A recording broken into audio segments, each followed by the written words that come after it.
Well, the Stellar Blade reviews are in, and this is going to be a really great video for you if you're wanting a roundup of those reviews. We'll be looking at Metacritic, OpenCritic, reading through various reviews. I'm sure the audience will bring some to my attention because we're seeing good scores. It's generally landing where I kind of expected it to land. I suggested it would likely land in the mid-80s, a little bit below that currently, with only 53 scores on Metacritic.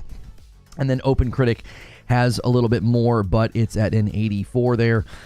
So we'll be taking a look at those with you. So if you like this kind of content, make sure you hit subscribe and the bell button. I've got a decent amount of Stellar Blade coverage on this channel. We will be playing the game on Friday. I'll be giving you my live reaction. I played the demo. I love the demo. I just had a discussion this Monday with Kirk about it. We're probably going to revisit that the following Monday after it comes out, just to see what he thinks. We had a really interesting discussion yesterday. We almost did a show today about just how similar the game is to Sekiro, less of a Souls game and more of a Sekiro-style game. Sekiro, from most FromSoft fans, have always considered it to not really be a traditional Souls game. This game seemingly borrows a lot from that. So we're going to be taking a look at the reviews, and if you're watching the past broadcast, make sure you hit the like button, make sure you hit the subscribe button so you're here for the discussions and the daily monologues. We've also switched to monologues being more of an upload as a premiere and then a shorter opener for the shows that I do every day. So if you're here right now, guys, thank you so much for being here. Make sure and hit the like button and hit that bell button. Let's get those first 100 likes out of the way. There's already a bunch of you here. This is a very different way for us to start the day. I'm a little out of my element to not start the day with a monologue. We're going to launch Lono and try to read in public. This is going to be extra long and slow. Yes, Zuby. Yes. So let's quickly take a look here at where the game is faring. And don't forget, we have a huge member goal this week. Let's try to hit 500 members on the week. I know it's going to take a lot. We're currently in the 60s. We haven't even hit 100 members for the week yet. But if you hit 500 before Friday, we're going to have to do a Fall Guys community game night, and Creature has to join us. So currently, 53 reviews have come in for Stellar Blade on Metacritic, and it has an 83. I guessed that it would be in the mid-80s. So that's a little lower than I thought it was going to land. Maybe more reviews will come in and raise that score. Apparently, Digital Foundry has been very impressed with the game. And here we can see Stellar Blade on OpenCritic gets an 84. So that's a little bit closer to what I thought, mid-80s. 97% of the critics recommend it. Now, I have a bunch of reviews opened up here that we want to look at. Let's start with, I want to start with Kotaku Australia, because they're saying that the game is pretty shallow. So I'm actually kind of interested to see what they have to say here. I'm going to try something, though. I'm going to see if we can't go with a different format for you guys. Makes it a little bit easier to see everything. There, so I'm not in the way.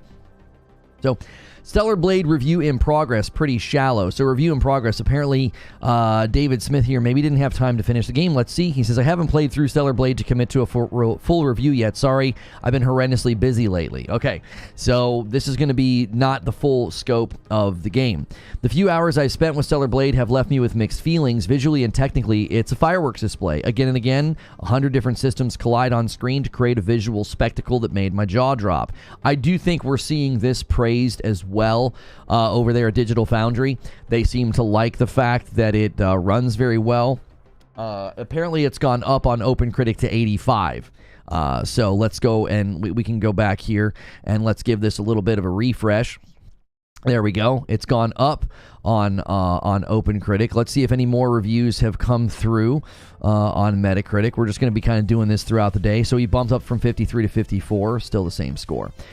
So he says, the game itself, however, is a fairly by-the-numbers RPG brawler with Eve, a doe-eyed, I don't even know how to pronounce that, what in the world, anyway, at its center. For me, this is the central hurdle the game struggles to clear. It feels committed to its aesthetic ahead of its design.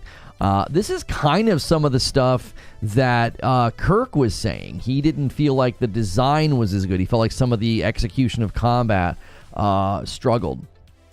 Because they were going for a harder, more challenging game, and he felt like it didn't have the polish. I actually argue that it does have the polish. There are people doing no damage runs of the boss challenge. Eve has a little robot friend that floats around with her providing exposition on demand. Eve is kind of a dimwit, blissfully unaware of how the world around her works. She's good at hitting guys with a sword, though. The exposition robot seems to feel that's sufficient, and who am I to argue? I do wonder, you know, a lot of people have said this. I have said this. I feel like just in the game's opener, I feel like Taki is a more compelling character. Like, she emotes more. She seems more real. Like, Eve seems more robotic. Eve seems more like a cybernetic or something. Almost like if you've ever seen Star Trek where Data, you know, had a daughter. Just like very non-emotive, very flat, you know, flat emotionally. I thought Taki was more compelling character. I would actually rather play as Taki. I also think she looks more intense, more like a warrior. Eve looks more like sort of an animatronic doll, you know. She's very pretty, but I just think Taki's a better character just from the opening. Maybe that changes as you play, right? The game's opening hours see Eve moving through a destroyed city, slicing up a selection of FromSoftware's body horror cast-offs. Indeed, it spends a lot of trying time to emulate the Souls, or rather Sekiro, formula. See, people are probably going to be careful about this because it is very much more like Sekiro than a traditional Souls game. Obviously, when you play Sekiro, there are things similar to Souls, but many FromSoft fans will tell you that it's not a Souls game, right? The RPG-like abilities screen used for building out Eve's moveset is taken directly from games like Final Fantasy, the now standard web of moves connected by upgrade pearls. Eve's got a few different attack types to choose from: basic attacks, beta skills, range attacks. Okay, we know all this. Its combat hasn't really grabbed me yet. It's certainly flashy, but it isn't connecting for me in the way that I hoped. I know people who love the combat, and I fully expect to be in the minority on this particular point. This is, again, where, if you guys go back and watch the conversation between Kirk and myself, I did not anticipate liking the game as much as I did, and I thought the combat is what sealed it for me. And the way I described it to Kirk, we were actually even kind of discussing this yesterday, because I really, really loved Sekiro. I love Ghost of Tsushima, and I really was liking Lies of P, you know, until it got into some things that I didn't enjoy in the combat with, like, this decay damage or whatever. But it was the parrying that I loved. I loved the perfect block in Lies of P. I love the parrying in Sekiro. Absolutely. That was one of the things that Rise of Ronin really won me over with. Now, the back half of Ronin gets into a little bit of a different territory with a lot of spammy attacks and enemies are flying around. But when you're in a good one-on-one sword fight in Rise of the Ronin, it really brings that out, that excellent parrying. And I really feel like Stellar Blade, if you play it like it's Sekiro and you really focus on balancing your aggression with parrying, it really rewards you with more beta skills, more ability to finesse and sort of stun lock a boss. And that feels really good to me. So if you really enjoy that aspect of just mastering the perfect dodges and the perfect parries, it feels really, really good. I don't know if you go into this just wanting a hack and slash action adventure game, you might get a little frustrated because it does heavily lean on things that somebody coming from Sekiro is likely to love. We had apparently somebody who's very famous in the Sekiro world. We showed his footage during the Kirk show, the show I did with Kirk. During that show, we showed a guy that did a no-hit run against the boss challenge. So I do think people are going to be split on the combat because I wasn't the only one, I think. I saw this game, and it looked like an intense action sort of hack-and-slash JRPG maybe, but it's very much leaning on, you know, the style of gameplay where if you play like it's a Sekiro, you're going to have a really good time. In the very early stages, it reminded me of Heavenly Sword on the PS3. A game so similar that even their titles are a little too close for comfort. Stellar Blade, Heavenly Sword, okay. Even the platforming sections leave a lot to be desired. I'll admit the platforming isn't the greatest. It feels a little loose and a little floaty. I said similar things about Lies of P. I was not a fan of the platforming sections in Lies of P. Walking along a very narrow plank and making a slight misstep and falling or trying to like jump and stuff. I prefer combat. I don't typically play these games for the platforming. I frequently had to run sections multiple times because Eve won't complete the actions I ask of her. I feel like all of her movements are exaggerated just enough to make precision platforming a handful. I agree with this. The precision with the platforming is not the greatest, so obviously if I get further in the game, I may be frustrated by some of the aspects of, trying to jump or land something. That's never fun in a game that's asking you to do platforming, if the platforming isn't doing a good job. Just swing across the gap and I hurl you at it, Eve. I know you're a bit of a dim bulb, but you can figure this out. I believe in you, mate. This has made exploration more of a chore than anything else. The benefit of this is it's kept me on the golden path. The downside is that I'm missing a lot of crafting resources because I simply couldn't be bothered poking around. I will say, in the demo, my second playthrough of the demo, this game very much so rewards you running around and exploring, right? So you're going to want to do that, or you're going to find similar things to say. With about 6 or 7 hours under my belt, I kept waiting for it to open up and show me something I haven't seen many times before. It hasn't happened yet, and I don't know that it will. Now, this is where I'm not going to agree. I think even the boss challenge and the final boss of the demo, even the first boss of the demo, really showcases, I think, fun combat. It doesn't have to be completely new and completely reinvented. It is in a lane of mixing a Sekiro-style game and an action-style game, I think, rather well. I think whenever you take ingredients like that and you make a drink or a meal, what it tastes like is going to appeal to different people. But to act like, oh, I've seen all this before, I think is a little unfair. It hasn't happened yet, and I don't know that it will. None of the ideas I've seen so far stretch the bounds of any similar game to release in the last 15 years or so. I mean, that is just such a long stretch of time to act like, if anything is similar, then it doesn't count, right? This same thing happened with Liza P, okay? If you go look at the Liza P scores from the review outlets, and then you go look at the Liza P scores from the users have Liza P in like the mid-90s, and a lot of the reviewers did the same thing with Liza P. They said it was too similar to other FromSoft games, didn't feel new enough, didn't innovate enough, and I think that's a terrible way to judge a game. You're not judging the game's quality, you're creating this weird ideal of imagined levels of innovation and creativity that they didn't hit, and because they didn't hit that, you're then taking points off. I don't think that's a good way of reviewing a game. So yes, I'm reviewing the review because I think when a review basically looks for the new and the shiny, and you don't give the game credit for the fact that it is just new and shiny in and of itself, I think that's a poor way to judge a game. You could take every game. You could have judged Elden Ring in that way. You could have taken tons of points off because the entire skill tree system and combat system was largely borrowed from their previous games, okay? That's not a fair way to judge Elden Ring, and we know this. We would not have accepted that. We would have rejected reviews that did that. Now, apparently, the Metacritic has fallen. Let's take a peek here if OpenCritic has fallen. OpenCritic is still holding at an 85. It sounds like a low score came in on Metacritic. Yeah, somebody came in. We went from 54 to 68, now dropped to an 81. This is actually falling lower than I expected. I actually thought it was going to stay strong in the mid-80s. But it seems somebody gave it a 67. Player 2 gave it a 60. A 67 is so low. While discussion is sure to be dominated by the sexualization of the lead character Eve, looking past that, Stellar Blade provides a solid action experience for fans of the Souls-like genre. So their summary is that it's a solid experience, and they basically gave it a near-failing grade. That's stupid. That's literally brain dead. That's a dumb review. I'm not even going to read that review. I already know it's dumb. Stellar Blade review, Battle Angel Natiba. I genuinely believe a review can be dumb. When you dislodge the score from what you're saying, I think that's dumb.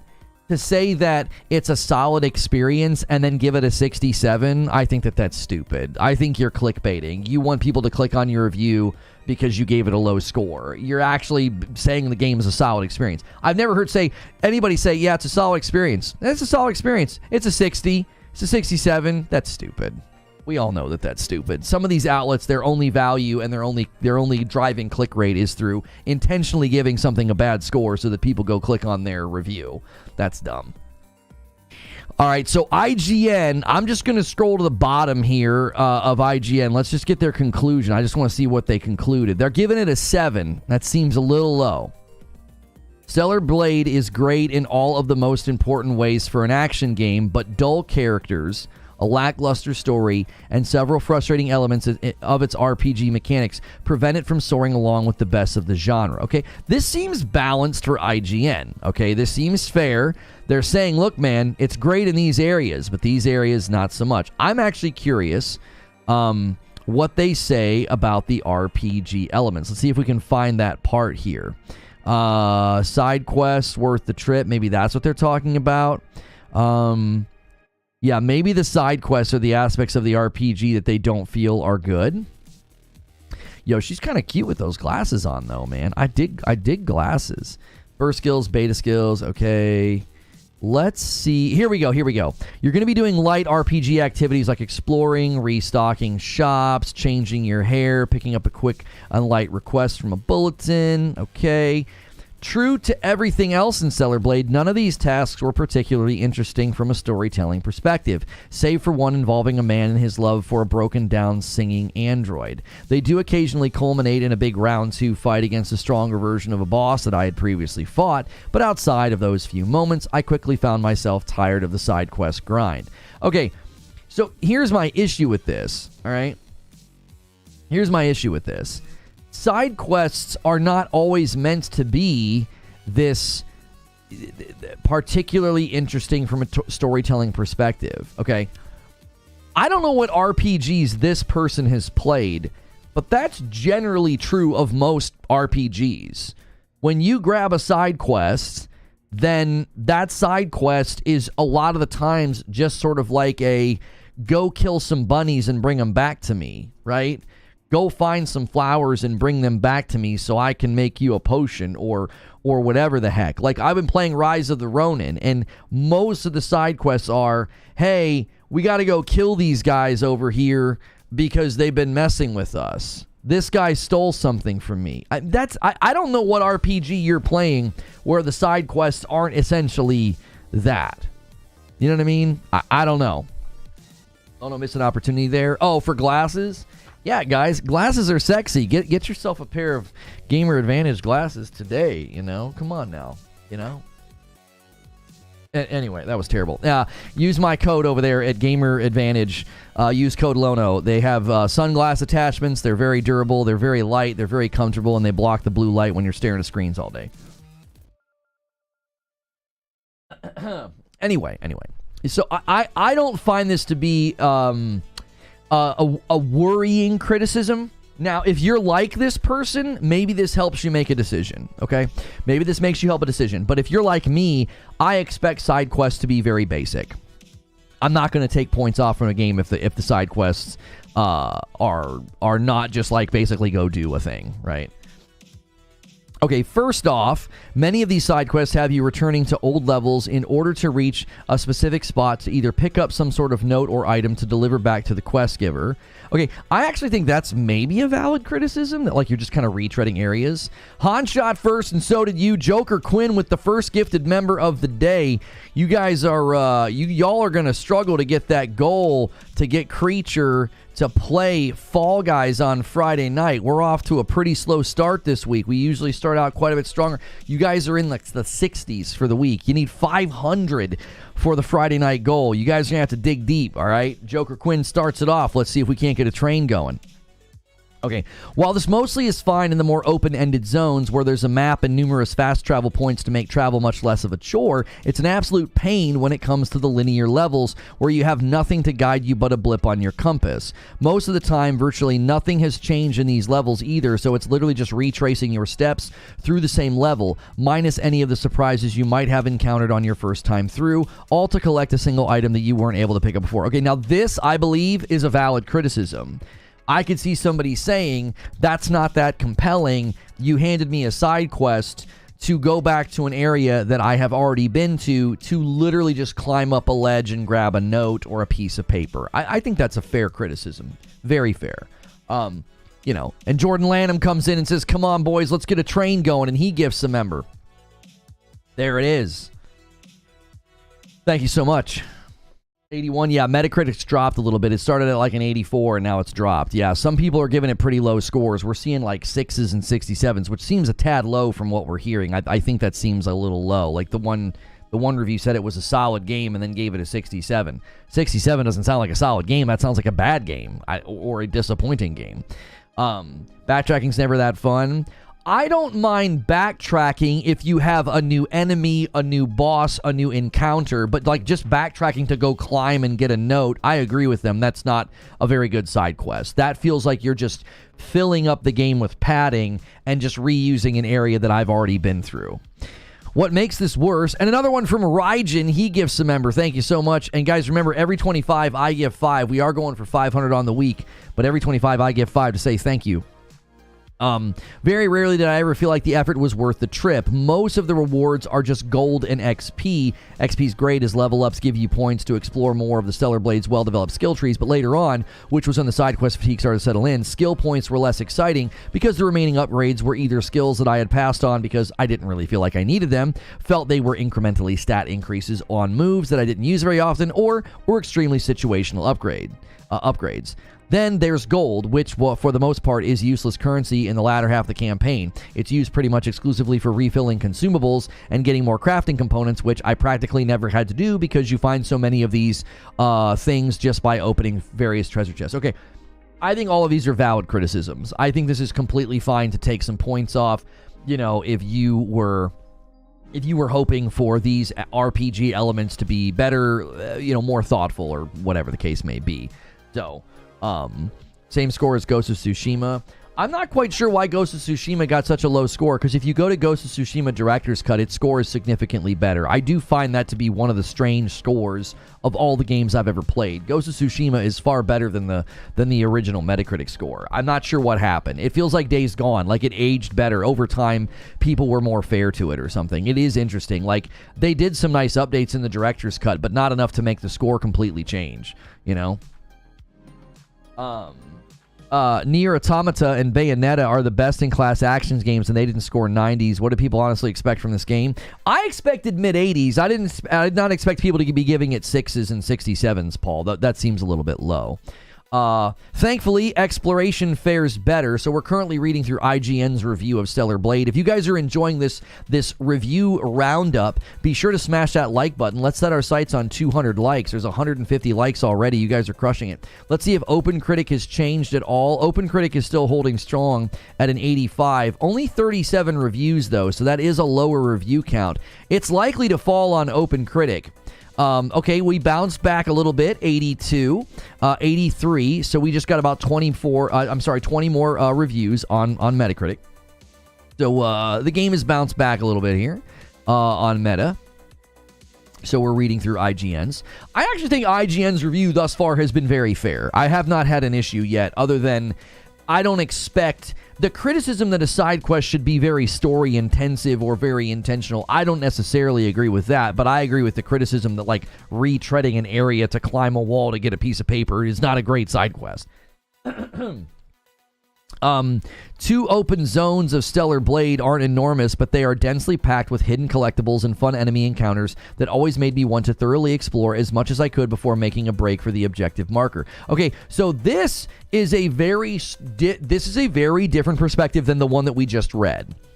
Kotaku Australia basically said that they did not like exploring, they didn't want to explore, so they were always short on crafting materials. IGN is saying it's actually really enjoyable to explore and get all of the stuff. So we've got 2 very different perspectives now. There are collectible cans that can be returned to your base for a variety of rewards, core parts that increase your max health and energy, robot loot pinatas that contain all sorts of goodies, exoskeletons that greatly alter your stats and can affect your approach to combat, and of course, 30 or so outfits that you can use to change Eve's appearance. And we all know that's going to be a lot of people's favorite part because she's beautiful and her outfits are awesome. This is an impressive variety. There is an impressive variety among those costumes, so for every skimpy swimsuit or super tiny miniskirt, there's also a classy dress or stylish outfit that makes Eve look like, as my wife put it, an insta-baddie. So, you know, you can make her look like an insta-baddie, or you can make it look like she's ready to walk the runway, you know, for Victoria's Secret. I always look forward to finding a new skin, and truthfully, it's very satisfying to have another big action game outside of Insomniac's Spider-Man series that features really high-quality unlockable cosmetics that you don't have to purchase with real money microtransactions. So, praise for customization here as well from IGN. On the feather of Stellar Blade's cap, one other feather in Stellar Blade's cap is that it mixes up its gameplay fairly well. It's not just hacking and slashing. Occasionally, you will have to go deep underground into a creepy lab where your scanner and sword don't work, turning it into a genuinely spooky survival horror-style game. I didn't know they did that. There are also some cool Uncharted-like action sequences as well as a good mix of linear and non-linear level design. Not all of these breaks from combat hit, and the platforming heavy sections are particularly annoying whenever they come up, but they nonetheless do a good good job of relieving the monotony that would come from just going from fight to fight with nothing in between. Okay, so here again, we're getting some consistency now, just 2 reviews in, and we're getting consistency from you guys as well as me, just feedback on the demo. The platforming isn't great, okay? And when you have to go through a platforming heavy section, it is, quote, particularly annoying. So we're having some agreement now here between the Kotaku Australia review and the IGN review that the platforming is not amazing. And I will say that. I will actually say the same. Okay. After beating Stellar Blade, it's well worth mentioning that there's no New Game Plus at launch. It will be coming down the line as free DLC, but right out of the gate, there's not much waiting for you at the end beyond a hard mode that doesn't seem to change much outside of the enemies hitting you harder. This is especially frustrating because once you beat the game, your save file with all its unlockables, costumes, and other collectibles is basically stuck at the final boss fight. Yeah, I think that we would love to see that rectified earlier, right? That's why New Game Plus is so nice. Hit the like button, says Roadkill. Thank you so much, Roadkill, for reminding everybody to hit that like button. It helps the video out. There's almost 600 people here. Let's set our sights on 200 likes. You can't take those costumes over with you to a new game, forcing you to do an entirely fresh playthrough outside of one new costume that you get for beating the game, and you can't even skip cutscenes on your subsequent playthroughs. Yeah, this right here, not being able to skip the cutscenes on subsequent playthroughs, that came up in the demo. I would say that that's a design flaw. I think that's a fair criticism. Now, I don't think that's a particularly strong criticism for, like, the overall review of the game. Like, are we, yeah, they're going to be adding it later. Yeah. They're going to be adding it later, Eugene. It does seem like a weird choice. It also seems like a weird choice to not let you even replay the game and just skip cutscenes. So, we'll see if that ends up coming sooner than later. Verdict. Okay, IGN's verdict. Stellar Blade stands out as a gorgeous and well-crafted action game with very impressive strengths and very clear weaknesses. Both its story and characters lack substance, and some of its RPG elements are poorly implemented, like dull side quests that very often require you to retrace your steps through previous levels with very little done to make the return trip feel unique or rewarding. But its action picks up most of the slack thanks to the rock-solid fundamentals of its Sekiro-inspired combat system, a deep well of hideous monstrosities to sharpen your sword against, and plenty of hidden goodies that do a great job of incentivizing exploration throughout. So, IGN, again, giving it their website is so weird. Like, it just stops working sometimes. It's, like, so overbaked with, I think, ads. It, like, freezes. They gave it a 7, you know. Personally, I'm going to say I feel like that score is a little dislodged from the review that I just read. I feel like I just read the review of an 8. I do. It's not a 9. It's not a 10. I feel like I just read the review of like an 8. 7 feels a little low. It's like, well, wait, you just basically said the game has some dull characters and some of the side quests aren't great. That doesn't seem significant enough to give it a 7. 7 feels low. 7 doesn't feel like a good score. But again, they consider 7 good. When people see a 7 out of 10, I don't know if people see 7 out of 10 and think good. I think 8 is good. 9 is great, and like 10 is excellent. You know what I'm saying? I think once you drop below an 8, I don't think good is what registers in most people's minds. I don't. And again, this is subjective. This is all subjective. I'm giving my opinion. I think if the average person sees a 7 out of 10, they don't think, oh, that's a good game. They're going to say, well, that sounds like it might be a little mediocre. It might be a little weak. It might be a little bland, you know? So, if you're wanting great action and combat, it sounds like everybody's saying that those are great parts. All right, so this is Polygon. Now, they seem to be maybe taking a different track here than Kotaku. Kotaku Australia said it was shallow. Now, that was a review in progress with only 6 hours in, so I would say that review is shallow. Hey-o! Anyway, Polygon says Stellar Blade is more than skin deep. In this sexy but sexless game, the combat is the star. Okay, let's take a look here. Let's see if they have a consensus at the bottom. This is very long. Okay. Do they not do a consensus? Consensuses are always so nice in reviews. Like, I'm scrolling through your review, you're getting credit for all your, you know, whatever. Story-wise, I ended up pleasantly surprised. It's 99% standard sci-fi guff for sure, but I'm a sucker for that stuff. There's so much foreshadowing and hinting at what's really going on that I was prepared for the big reveals to be whimpers rather than bangs, but some clever misdirection kept for a few genuine surprises. The last few hours of the game were some of my favorites, which I feel is an impressive achievement, as Stellar Blade was getting rather stodgy by that point. My playthrough clocked in around 24 hours, having done most of the side quests in the first open world area, but barely touching the second. Stellar Blade is one of the rare games that I feel more positively toward now that I've finished it than I did halfway through. So this is interesting. I mean, this might be an interesting pushback against the Kotaku Australia review, right?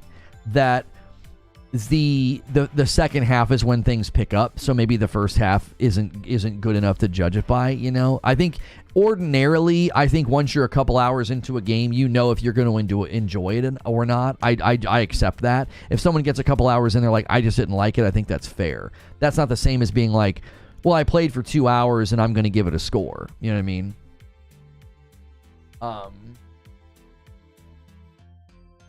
I bought Hades. Combat is good, yet will be better than Stellar Blade. What are you even saying? I don't even understand that sentence. The rip-roaring opener and roller coaster of the final act make up for the the padded middle that, combined with a lack of combat variety, stops the game short of true excellence. But otherwise, it's an impressive console debut that suggests a very promising future for Shift Up. See, this is probably fair, right? This right here is fair. It's padded middle. Now this lines up with what people are saying about the side quests in the other review, right? It's like, well, what are we even doing here? I'm just going back to areas and grabbing a piece of paper from a ledge, you know? So, and that might make sense as to why they also said that they barely touch side quests in the second half of the game. You know what I mean? Yeah, I bet you this lands better with users. You know, it currently has, let's see where the score is, 83 reviews, hasn't budged. Okay, 82. It'll probably hold on to an 80 on Metacritic. I don't think it'll drop below an 80. There's too many reviews coming in. You'd have to get all of a sudden tanked. You'd have to have a lot of people suddenly give it like really bad scores to pull this down. So it'll probably maintain an 80 or an 81, right? So I think the user scores will be higher. I think they'll be on the higher end of the 80 and the lower end of the 90. Like if you look at the averages on PlayStation, and we'll see have any more OpenCritic scores come in. 38. So yeah, OpenCritic's taking a little bit longer to update its aggregate. Yo, what's good, Raptor? How are you? When can we see user reviews? You will not be able to see user reviews until the game is in the public. So, and honestly, I'm just going to say it right now. User reviews on Metacritic are worthless because they can review bomb. Metacritic likes review bombing because it's good for business. They make money from review bombing because everybody comes to the site to either combat the review bomb or to take part in the review bomb, and clicks equals money. Hang on, I'm just gonna. That guy's not all together there, so we're just gonna keep him from being able to. Okay. Anyways, so yeah, I don't think the user score on Metacritic matters. I've said this for a very long time. I think your best scores and your best representations of what the actual product is concerned from the users is the user score on Steam, and the user score about PlayStation Store. Yeah, so the PlayStation Store reviews will be live on Friday. Now they take a while to update, so we won't really have a great idea of what the PlayStation user score is until probably the following day. Honestly, over the weekend will be a great time. So then, like, if Kirk and I cover it on Monday, we'll have a good idea of what the PlayStation users think about it. Thank you, Stone Spire, for gifting a memory. Takes us to 4. If I know Stone Spire, I know he's going to do next, and we'll see if he can't bait somebody. You guys are going to let Creature off the hook once again. This is the second time we've tried to run a member goal to get Creature to show up for community game night. You guys are going to let him off the hook. He's going to go play Division, which is just absolutely disappointing that you're going to let him do that. So I think we're having some agreements here that, there it is, I knew you were going to do that. Stone Spire setting up the 20 bomb, slam home. Somebody honor this guy's layup, man. He puts it at 5 out of 25. He's done that multiple times this week. So I think we're getting agreeance that the combat is great, the action is great, but the game feels a little bit padded in the side quest elements and in the exploration elements, right? I don't think that's a reason to give the game a low score, right? While Stellar Blade, this, I think I have to read this because I just read an amazing sentence. While Stellar Blade does feature tight and sometimes revealing clothing, and its protagonist Eve boobing breastily all over the shop, it's as safe and sexless as the latest entry in the Marvel Cinematic Universe. Yes, the fan art and fanfic will be fantastic, but there's no fan service on display here. I'm actually kind of glad, because now that we've got all that junk behind us, we can get to the review and say that Stellar Blade is mostly a darn good time. Lone Wolf tries to help. He says, let's just do this in increments. And he drops a 5-bomb on chat and bumps us to 10. Guys, a 5-bomb train is so easily going to get us to the goal, right? A 5-bomb train. It's all we need. Just a bunch of people to do 5 bombs. We'll get to 500 so fast. You're already a nice head start with, we're basically at like 70 right now, 70 members on the week. So, I mean, this is Polygon saying this. You know, Polygon's basically saying that this is not an issue, right? What is it? Oh, this is this is a meme. Know your meme, boobing breastily, right? I've not heard of that meme before. Anyway. So it seems like they're saying, listen, this is not an issue. You can put clothes on her. You can make her look. And the other review we read from IGN said the same thing. You can make her look awesome. You can make her look like a fighter and a warrior. If you want to make it look like she's wearing lingerie, you know, that's your prerogative as a player. Now, a more positive review that I saw coming from VGC. Stellar Blade is one of the most mechanically satisfying action games of the generation, and they give it a 4 out of 5. And a gifted member comes in from Joker Quinn. Thank you so much, Joker Quinn. Thank you very much. And this one's coming from... Oh, that's not the author. The author is Tom Reagan. There was a moment in Nier Automata when I knew that I was in for something special. Okay, well, let's take a look here.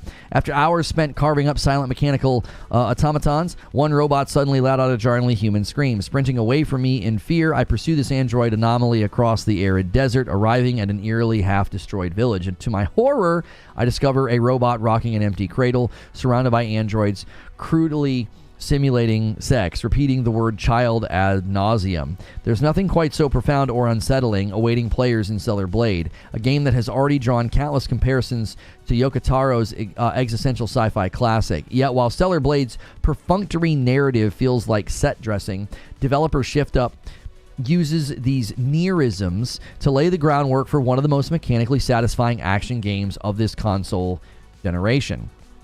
Okay, let's get to what they mean. I want to know what they talk about. That Cyborg Oracle, thankfully, they take time to creative liberties of gameplay. Okay, core stats are improved by equipping new cores. Okay, while sword combat is undoubtedly the focus here, there's a smattering of gunplay to spice things up. So they're talking up here about how gear can alter your gameplay. I want them to describe the gameplay. Why do they think it's so mechanically satisfying? A human drone pilot, Adam, also accompanies E, providing backup. Okay, it's a nice touch.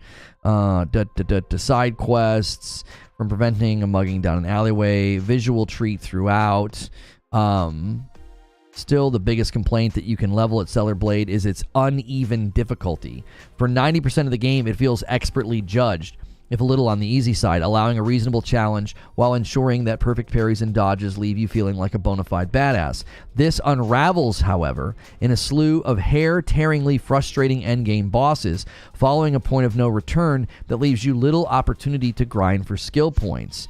Okay, so... yeah, I mean, nobody has brought that up yet, which it wouldn't surprise me if the people we've read up to now have largely played on story mode. Like, we haven't really seen anybody take issue with, we've not seen anybody take significant issue with the difficulty or like late game difficulty or like late game bosses. So this is one of the first people seemingly to take issue with this. I didn't see where they really went into why it's mechanically satisfying though. Maybe this. Eve's upgrades come thick and fast, defeating enemies swiftly, providing enough experience for skill points to spend on new abilities, combos, and attacks. Did I miss it? Maybe it's here.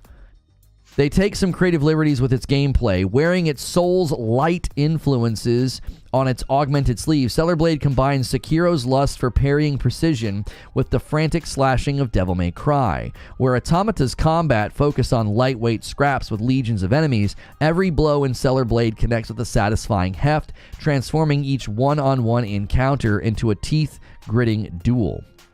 As you learn new combos and thwart new enemy types, your skills are tested against wonderfully grim-looking demonic bosses. Okay, so this is why they say, this is probably where they meant to kind of back up what they were saying. I went past this because I saw creative liberties and Sekiro and Devil May Cry. I just thought they were talking about influences as opposed to the, like, why they think it's so good. Like, why they feel like it's so, what do they say? What's the title?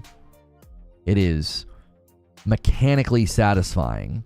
Yeah, I mean, this again is just talking about equipping and modifying your build. It's not necessarily talking about why it's so mechanically satisfying.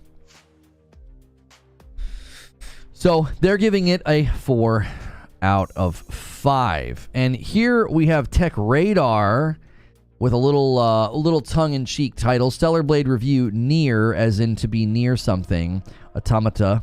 They're an incredibly fun and stylish action game that we consider a must-play. So TechRadar is giving it 4.5 out of 5 stars. Strong score from them. That's basically a 9 out of 10 or a 90%. Stellarblade is an excellent PlayStation exclusive. The game packs engaging combat, huge enemy variety, heart-stopping boss battles, and ships all that with an absolute all-timer of a soundtrack. Simply put, if you own a PlayStation 5, you should play Stellarblade. Now, here's their pros. Dazzling combat with plenty of moves. Stunning set pieces and environmental design. Loads of abilities and cosmetics to unlock. Phenomenal soundtrack. Now, they got 3 cons. No way to rebind controls. Okay, that's not necessarily gameplay. That's something they could add later. Platforming segments can frustrate. There we go. I mean, I think we've got some pretty good... Automata? Everybody's always told me it's Automata. Like automatons in Helldivers? Automata? So I'm supposed to say automata, but then when I say automatons and I say automatons, automatons. I got scolded for saying automatons. Now I'm getting scolded for saying automata. I don't understand. Can people make up their dadgum minds on how we're supposed to pronounce these weird words? Like, what in the world's going on here? So we've got some corroboration here that the platforming sequences are just not great, right? You're saying it right? Yeah, I thought it was Nier Automata.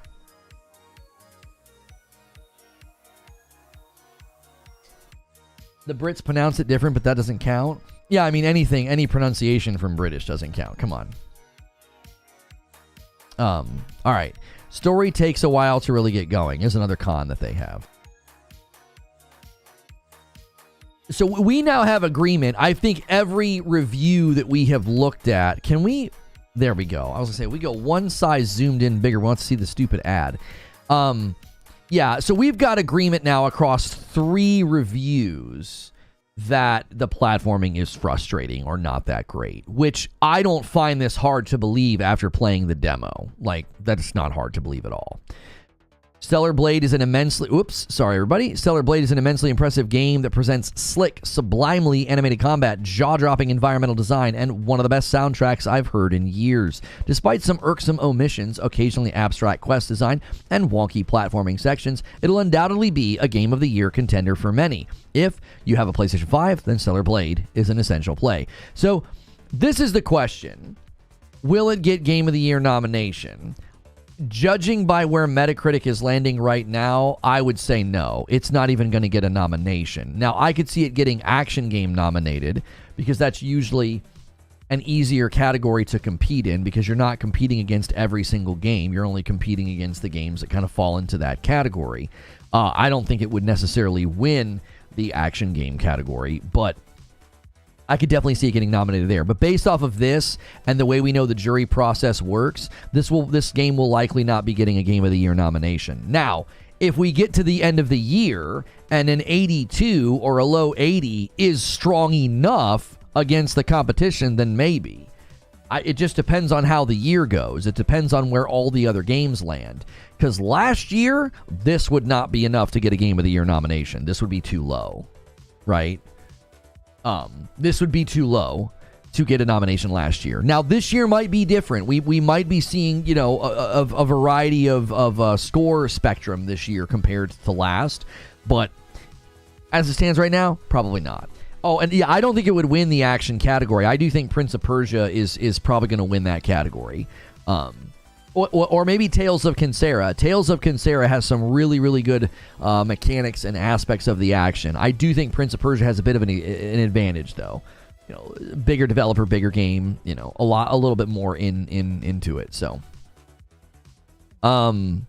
they're saying it's a must play if you're a PS5 owner. Immortal Turtle with 25 months says, hey, Lono, been away for a while since I got a promotion at work. Cleaning the person I replaced mistakes has kept me busy. Hopefully I'll be back soon, man. Sorry you're going through that. Hopefully that really cements your value with the company, fixing some dum-dums mess-ups. That can really make you stand tall. So, TechRadar saying it's a must-play. They're giving it 4.5 out of 5. Stellarblade review. Stellarblade's main character is getting most of the attention, but the game has a lot more to offer beyond its gratuitous fan service. Oh, it's gratuitous. Did you know you're gratuitous, Eve? Anyway, scroll down here.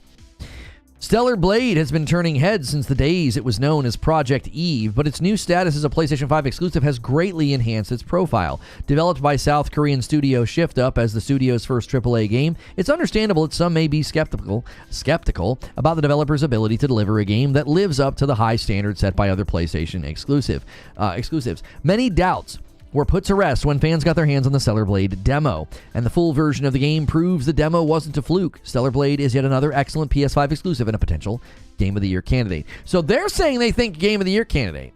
I don't think it gets nominated based on the scores we're seeing. Yo, Shiny Red Flag with 14 months says, you darn Yankees destroying our lingo. Welcome back, Shiny Red Flag. I appreciate it so much. Stellar Blade's exciting action sequences and highly sexualized main character have seen it earn many comparisons to games like Bayonetta, but it really has more in common with From Software's Sekiro. It basically plays like a far more forgiving spin on Sekiro, with a big focus on melee combat and parrying. Anyone going into Stellar Blade hoping they can hack and slash their way through its enemies is going to be in for a rude awakening, Kirk, as mastering the game's parrying is a must, Kirk. I think they wrote this for you, Kirk. Combat in Stellar Blade feels excellent, with players given a great deal of leeway when it comes to parries, so that the game rarely becomes frustrating or too difficult. Well, unless you're trying to do perfect dodge in like the first hour before you've gotten the increase. Perfect dodge is just really not great until you spend the skill points to make perfect dodging better. Perfect parrying feels fine, even without the perk. Right? But yeah, perfect dodging is just trash, in my opinion, until you upgrade it. It's like they intentionally made it weak, which is fine. If you want to do that, Timesia did the same thing with their parrying. Timesia made it to where you spent a skill point to make parrying easier, and it completely transformed parrying, and it completely transformed a boss fight. And if that's what you want to do with your game, man, you go right ahead.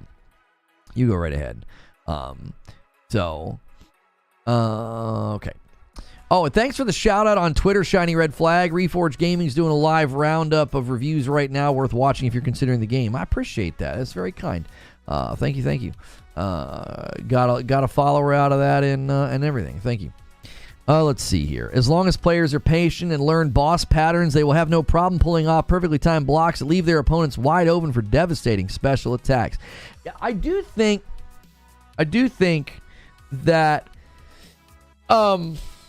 the back and forth that Kirk and I were having, and then even yesterday I kind of showed him the demo, right? I showed him the demo, and I kind of showed him what I was pushing back on some of what he was talking about. And a lot of it is just like, you've got to learn those patterns, like knowing that it's a 1, 2, 3, 4, 5. Like, that's literally you memorizing the tempo of the attacks. Like, there's a couple of slap flurries that come from that boss that you have to memorize it. It's like 1, 2, 3, because like 2 and 3 come right after each other. They're not spread out. So it's not just like 1, 2, 3, 4. It's 1, 2, 3, 4. Like there's an extra, well, I mean, what would that be called in music? A half. It would happen on the half beat. I can't remember the terminology. I was a self-taught drummer, so I don't know any of the terminology. But once you learn that, then the parries feel fantastic. They really do. Fighting Cowboy says, Stellar Blade already releasing the New Game Plus patch, allowing you to carry over all your goodies over. This was something I was bummed about after beating the game, and you can 100% bet that the hard mode run is going to be on New Game Plus with all my outfits. Fighting Cowboy, he's saying they've already released the New Game Plus patch. He says, looks like Stellar Blade already released the New Game Plus patch, allowing you to carry all of your goodies over. This was something I was bummed about after beating the game.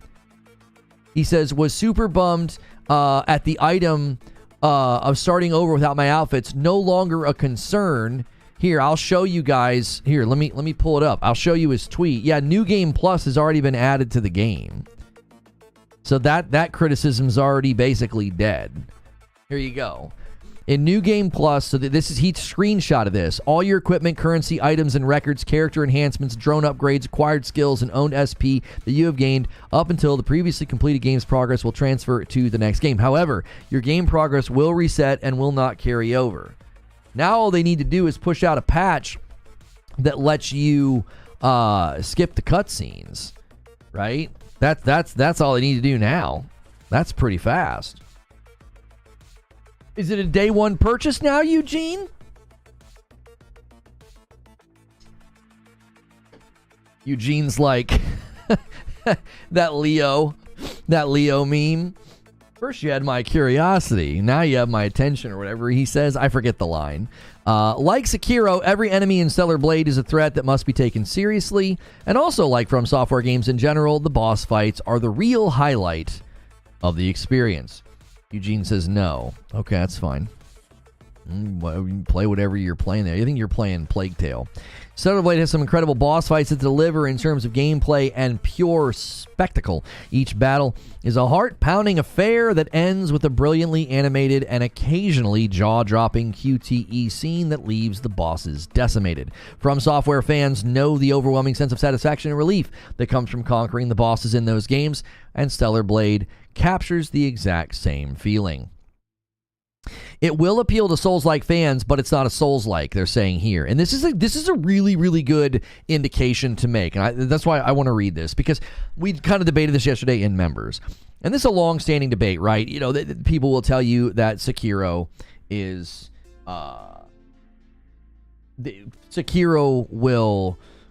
is not a Souls game, right? It's like a long-standing debate in the FromSoft and in the Souls community, which I actually think if you play Sekiro, you know what they're talking about. Like I went from Dark Souls 3 into Sekiro, and there are certainly similarities, you know, challenging fights, resting to get your health back and your heals back, resting resets the enemies. Okay, there's basic logistical similarities, but as far as the internals of the game, you know, there is no RPG element of like you're investing in strength or endurance or anything like that. You're investing in a very, very different power fantasy for your character, and the way that the fights play out and the way that like the currency and all that plays out, it's very, very different. And I actually think Sekiro is superior to Elden Ring and Dark Souls 3. Now, I didn't play Dark Souls 1 and 2, and I haven't played Bloodborne. I know that's sacrilege to the FromSoft guys, but I'm hoping that we can get a 60 FPS version of Bloodborne one day. So to me, though, the ones that I have played, I think Sekiro is superior to Dark Souls 3 and Elden Ring. That's just my opinion. People might put them in different order, but I think Sekiro is superior. I think it's the best melee combat game that I have ever played. I think it's better than Ronin. I think it's better than Tsushima, better than Elden Ring, and better than Dark Souls 3. So that to me is in my mind, in my structure, in my chart, that's the paragon. So any game that's going to come out and take inspiration from Sekiro has my attention. I think that's why I clicked into gear with Stellar Blade. I thought Stellar Blade was just going to be sort of like an action JRPG with some hack and slash. And then I played and I was like, oh no, this is very different than that. I think I clicked into gear because the Sekiro part of my brain kind of woke up and I was like, oh, I like this. And another gifted member from Stone Spire. You guys are letting poor Stone Spire hack away at this gigantic goal for the week by himself. You guys need to lend a hand here to this brother. So let's read here what they say. Shift Up Stellar Blade is clearly inspired by Sekiro and FromSoft games in general, but potential players should not let that intimidate them. Thank you again for another one from Stone Spire. He's probably going to slow walk this. He's going to slow walk this to 15 if I know Stone Spire. So somebody get ready to dunk. Somebody get ready to tag team with this guy, man. He's being super generous. Somebody jump in the ring with the man. It's true that Stellar Blade has a lot in common with Souls-like, complete with bonfire-style save points that trigger enemy respawns, but it's not a true Souls-like. There's another one from Stone Spire. He's hitting 14 members on the day. Another single from Stone Spire. Thank you so much, Stone Spire. If you love Sekiro so much, why don't you marry it?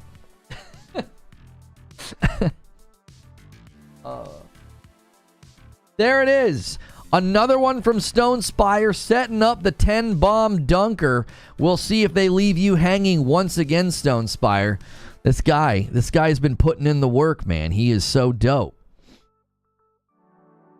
You can respawn during bosses like Sekiro. It's far more forgiving, with players never at a risk of losing any progress like they are in Souls games. Plus, players are showered with support items that can make encounters way easier. There's even an item that lets Eve spring back up to full health if she happens to die, though it can be used once per boss attempt and is available in limited quantities. And we've got a freaking single gifted member train. Oh, there it is. Zubair gifts one. Kicking with Timmy B gifts one. Insomniac Black gifts one. And JC gifts a member. And that is 1, 2, 3, 4, 5. That's 5 members. There it is. Who needs a 10 bomb when you got people doing a single train to help out with what Stone Spire's doing? We can all share the Agent of Chaos. That's right. That is exactly right. A little bit of a member train going on. And another one comes in from Rinsler. Thank you, Siege Master, for 28 months on a VIP. Games are getting so crowded. I'm playing No Rest for the Wicked now. I'll have Stellar Blade to play starting this weekend. Kind of crowded. Yeah, I was playing Tales of Kinsera this morning. I thought the same thing. So Rinsler with a single. Lone Wolf with a single. And a 5 from Siege Master. And a 5 from Final Pineapple. Guys, do not let Creature off of the hook. That's 12 members just like that. Takes us to 32. I owe you another 5. And we're well on our way to 50. Guys, come on. Do not let this man off the hook Friday night. Are you stinking kidding me? We've had weeks where we've had thousands of brand new members after the week is over. All you need is 500. You don't even need 500 at this point. You guys are well on your way to having your first 100 for the week. Patrick Q gifts a member and takes us to 33. We need some of those. We need the spirit of Eknor to show up this week. I cannot stress this enough, that forcing him to come play Fall Guys with us would be... And Raijin comes in with the 20 bomb, and he says, I believe we can do this, and takes us all the way to 53. I now owe you 5 more. Raijin says, come on, boys. Don't let Creature off on Friday night. You love to see it. That's a big one coming from the man himself, Raijin. And I owe you 5 more, because that's another milestone. Somebody tag team with Raijin, man. The spirit of Eknor is here right now. You guys are amazing. We used to give out the Eknor Award, most gifted in a month. Eknor completely changed the entire culture here with generosity and gifting and supporting the channel in a way that is absolutely unseen on YouTube. And we thank you guys so much. Another one comes in from Detonator and says, I'll give a little piece of the action there, taking us to 54.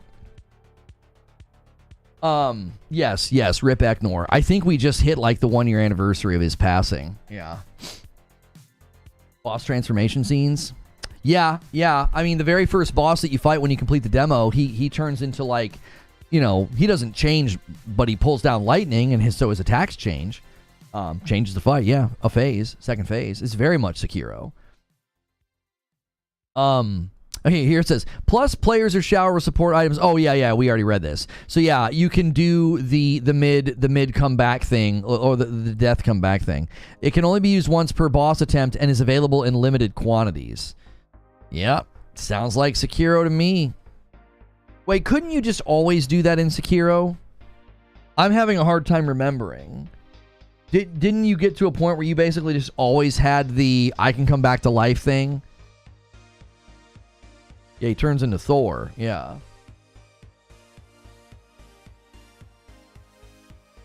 Apparently it's already being patched out. Stellarblade art referencing language was unintentional. Will be patched out. What was the language?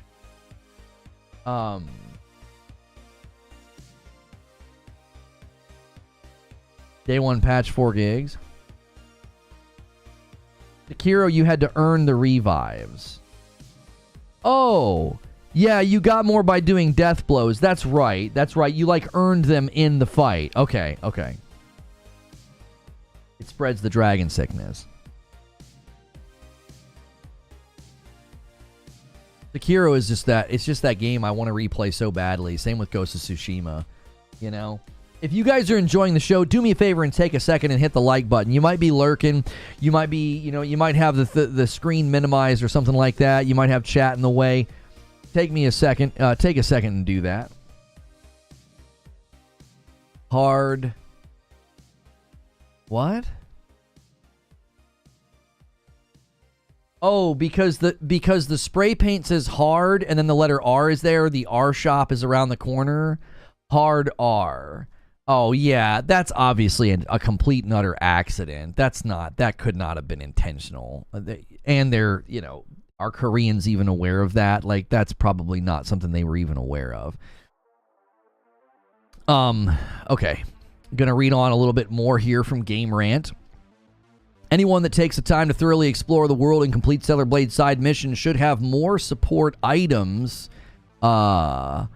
then they know what to do with. The game does a fantastic job of rewarding players who take the time to tackle its extracurricular activities, with so many rewards doled out at the end of side missions that it's almost irresponsible to ignore them. Unfortunately, the bulk of Stellarblade side content is underwhelming. A lot of it is boring and requires backtracking to previous levels, and while there are a couple of standout side missions, most of them are a drag compared to the main story missions. And Stone Spire, he does it again. He's tempting it.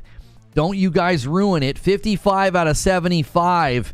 He is waiting for somebody to jump off the turnbuckle and drop that elbow of the 20 bomb. He sets it up again. This guy is an absolute champion. Somebody honor the efforts of Stone Spire. Dude's been gifting singles all day yesterday and today. And the 20 bomb comes in from Raijin. He does it. He jumps in right off and pulls it right from the air. Nobody disrupted that tag team effort from Raijin and Stone Spire. You guys have, it's Wednesday, and you got, it was like, you basically came in today with 60. I'm going to say 60. I don't know the exact count, but we're just going to say 60. All right? So you guys are currently sitting at 135. 135. You need 500 for the week. We need some more. We need some folks to start matching Raijin's efforts here. I feel like Stone Spire is manipulating us like a Sith Lord. He really, really is. Wait, have I done my second gifted yet? I don't think I have. 80? No, I need to do a 10 bomb. I owe you guys a 10 bomb now. Let's do it. Let's do it. Sorry about that. I forgot to pay up for the 50, and now we just hit 75. Here comes the 10 bomb that I owe you.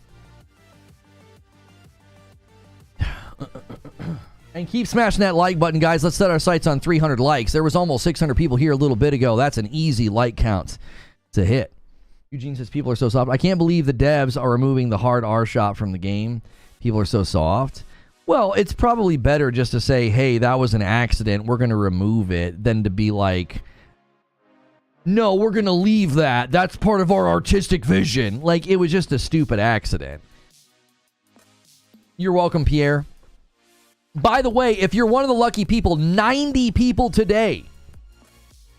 90 people today have been given a gifted membership, either from me or the community, you get into the daily writer's room. You get into Friday night streams with Madam. So if we actually hit the goal and Friday night becomes community game night, Fall Guys with Creature, he has to come, okay? You get to watch that. So make sure as a gifted member, you turn all the notifications on. We made that change last week. We said, listen, a member is a member. We're no longer going to keep you guys out. And, you know, we do want you to upgrade, though. We do want you to pay for your own membership. If you watch every day and you like this show, you supporting it with a membership is how we get to do what we do. I'm not sitting here doing sponsored segments. I have a couple of sponsors. I'm also a very small channel. This is not a big channel, and I do this full time because of you guys. So if you want to support directly, that is the greatest way to support directly monetarily. If you can't support directly monetarily, the greatest way to support is just to watch, lurk, listen, like, and subscribe, and then you'll get a gifted. You'll almost assuredly get a gifted. Trill says, I usually don't do this, but it's my birthday, and I want at least 300 gifted members. Guys, Trill is saying that this needs to happen. He's like, come on. Set yourselves up. Make the rest of the week easy. Trill's saying for his birthday, 300 members. At first, I want everybody to say happy birthday to Trill. Wish him luck on his driver's test so he can get his driver's license. And, Ongoing joke. We love Trill. Thank you, Trill. The hard R thing is going to be hard to explain to the weirdos from other countries. I mean, you would basically just say there's a slur over here, and there's two ways to say it, and then there is one way you can say, which is described as a hard R, and they'd be like, okay, cool, we're going to take that out of our game. Like, if you made a game, like what if Ghost of Tsushima had somebody in the game, and somebody made a mistake, and they named the character something offensive, and then the people of Tsushima or people that are familiar with the Japanese language would be like, yeah, you need to change that character's name. That's actually slang or something like that. Right? So Trill's throwing down the gauntlet. He's throwing down the gauntlet. Here's what I'll do. Here's my commitment to you. If you guys hit 300 members today, I'll gift 5 all along the way. But when we hit 300, I will do an additional 50 bomb. I will. Now my gifteds don't go into the total for the week. That's not fair. That wouldn't make much sense. I'm doing it as a way to pay it forward. But if you guys wish Trill a happy birthday and you guys managed to group together and hit 300 members, I will do an additional 50 bomb when we hit 300. On top of all of the 5 bombs I have to do on the way there. I do 5 every 25. I want to do an additional 50 to say thank you. Because we are trying to really turn that member count around, and I will do that. I will absolutely do that. So you guys better send that bat signal, get those people in here, and we can make it happen. We can have a massive day. I'll do it. I'll friggin' do it. Ala Park with a 5 bomb says, well, then let's get started, boys. There it is. Putting us 20 away from the next milestone. Oops, hang on. I did that wrong. That's not supposed to be a 50. That's supposed to be an 80. And then another one comes in from Patrick. Here it goes. The 5 train is afoot. It is upon us. It really wouldn't take much, man. If everybody does a 5 bomb, we'll be there in the blink of an eye. And another one comes in from Silver Subaru. That's a single. Thank you so much, Silver Subaru, for taking us to 86. Okay, so I left this highlighted for a reason. We are seemingly now getting more corroboration and agreement that the side quests are not great, that retreading into areas is not great. So I would now say that that's a criticism. Again, the first time I said I agree with it, I agree with that. I don't think that's good side quest design. I don't think if it makes for compelling gameplay to be like, hey, can you go back to this area that you've already been in, and can you climb this wall and get this piece of paper? So I cannot play Stellar Blade today. I mean, I could play the demo, but there's no reason to. I will be playing it Friday morning. Yes. So, let's go. The rewards from doing side quests are nice, but Stellar Blade players can still safely ignore everything but the main quest if they want, and will likely have a more enjoyable overall experience as a result. And Joker Quinn comes in and gifts a member. How's the, I just got here. How's the game? Overall scores are good, not great. We're seeing it land in the 80s for the most part. Let's see if Metacritic's updated. 97 a second ago, 98. Yeah, so low 80s. We'll see if OpenCritic has updated. They had 38 a moment ago. It's just now gone to 41. Dropped a little bit from the 85 to the 84. So yeah, I was saying I thought it was going to land in the mid 80s, and it's landing a little bit lower than that. So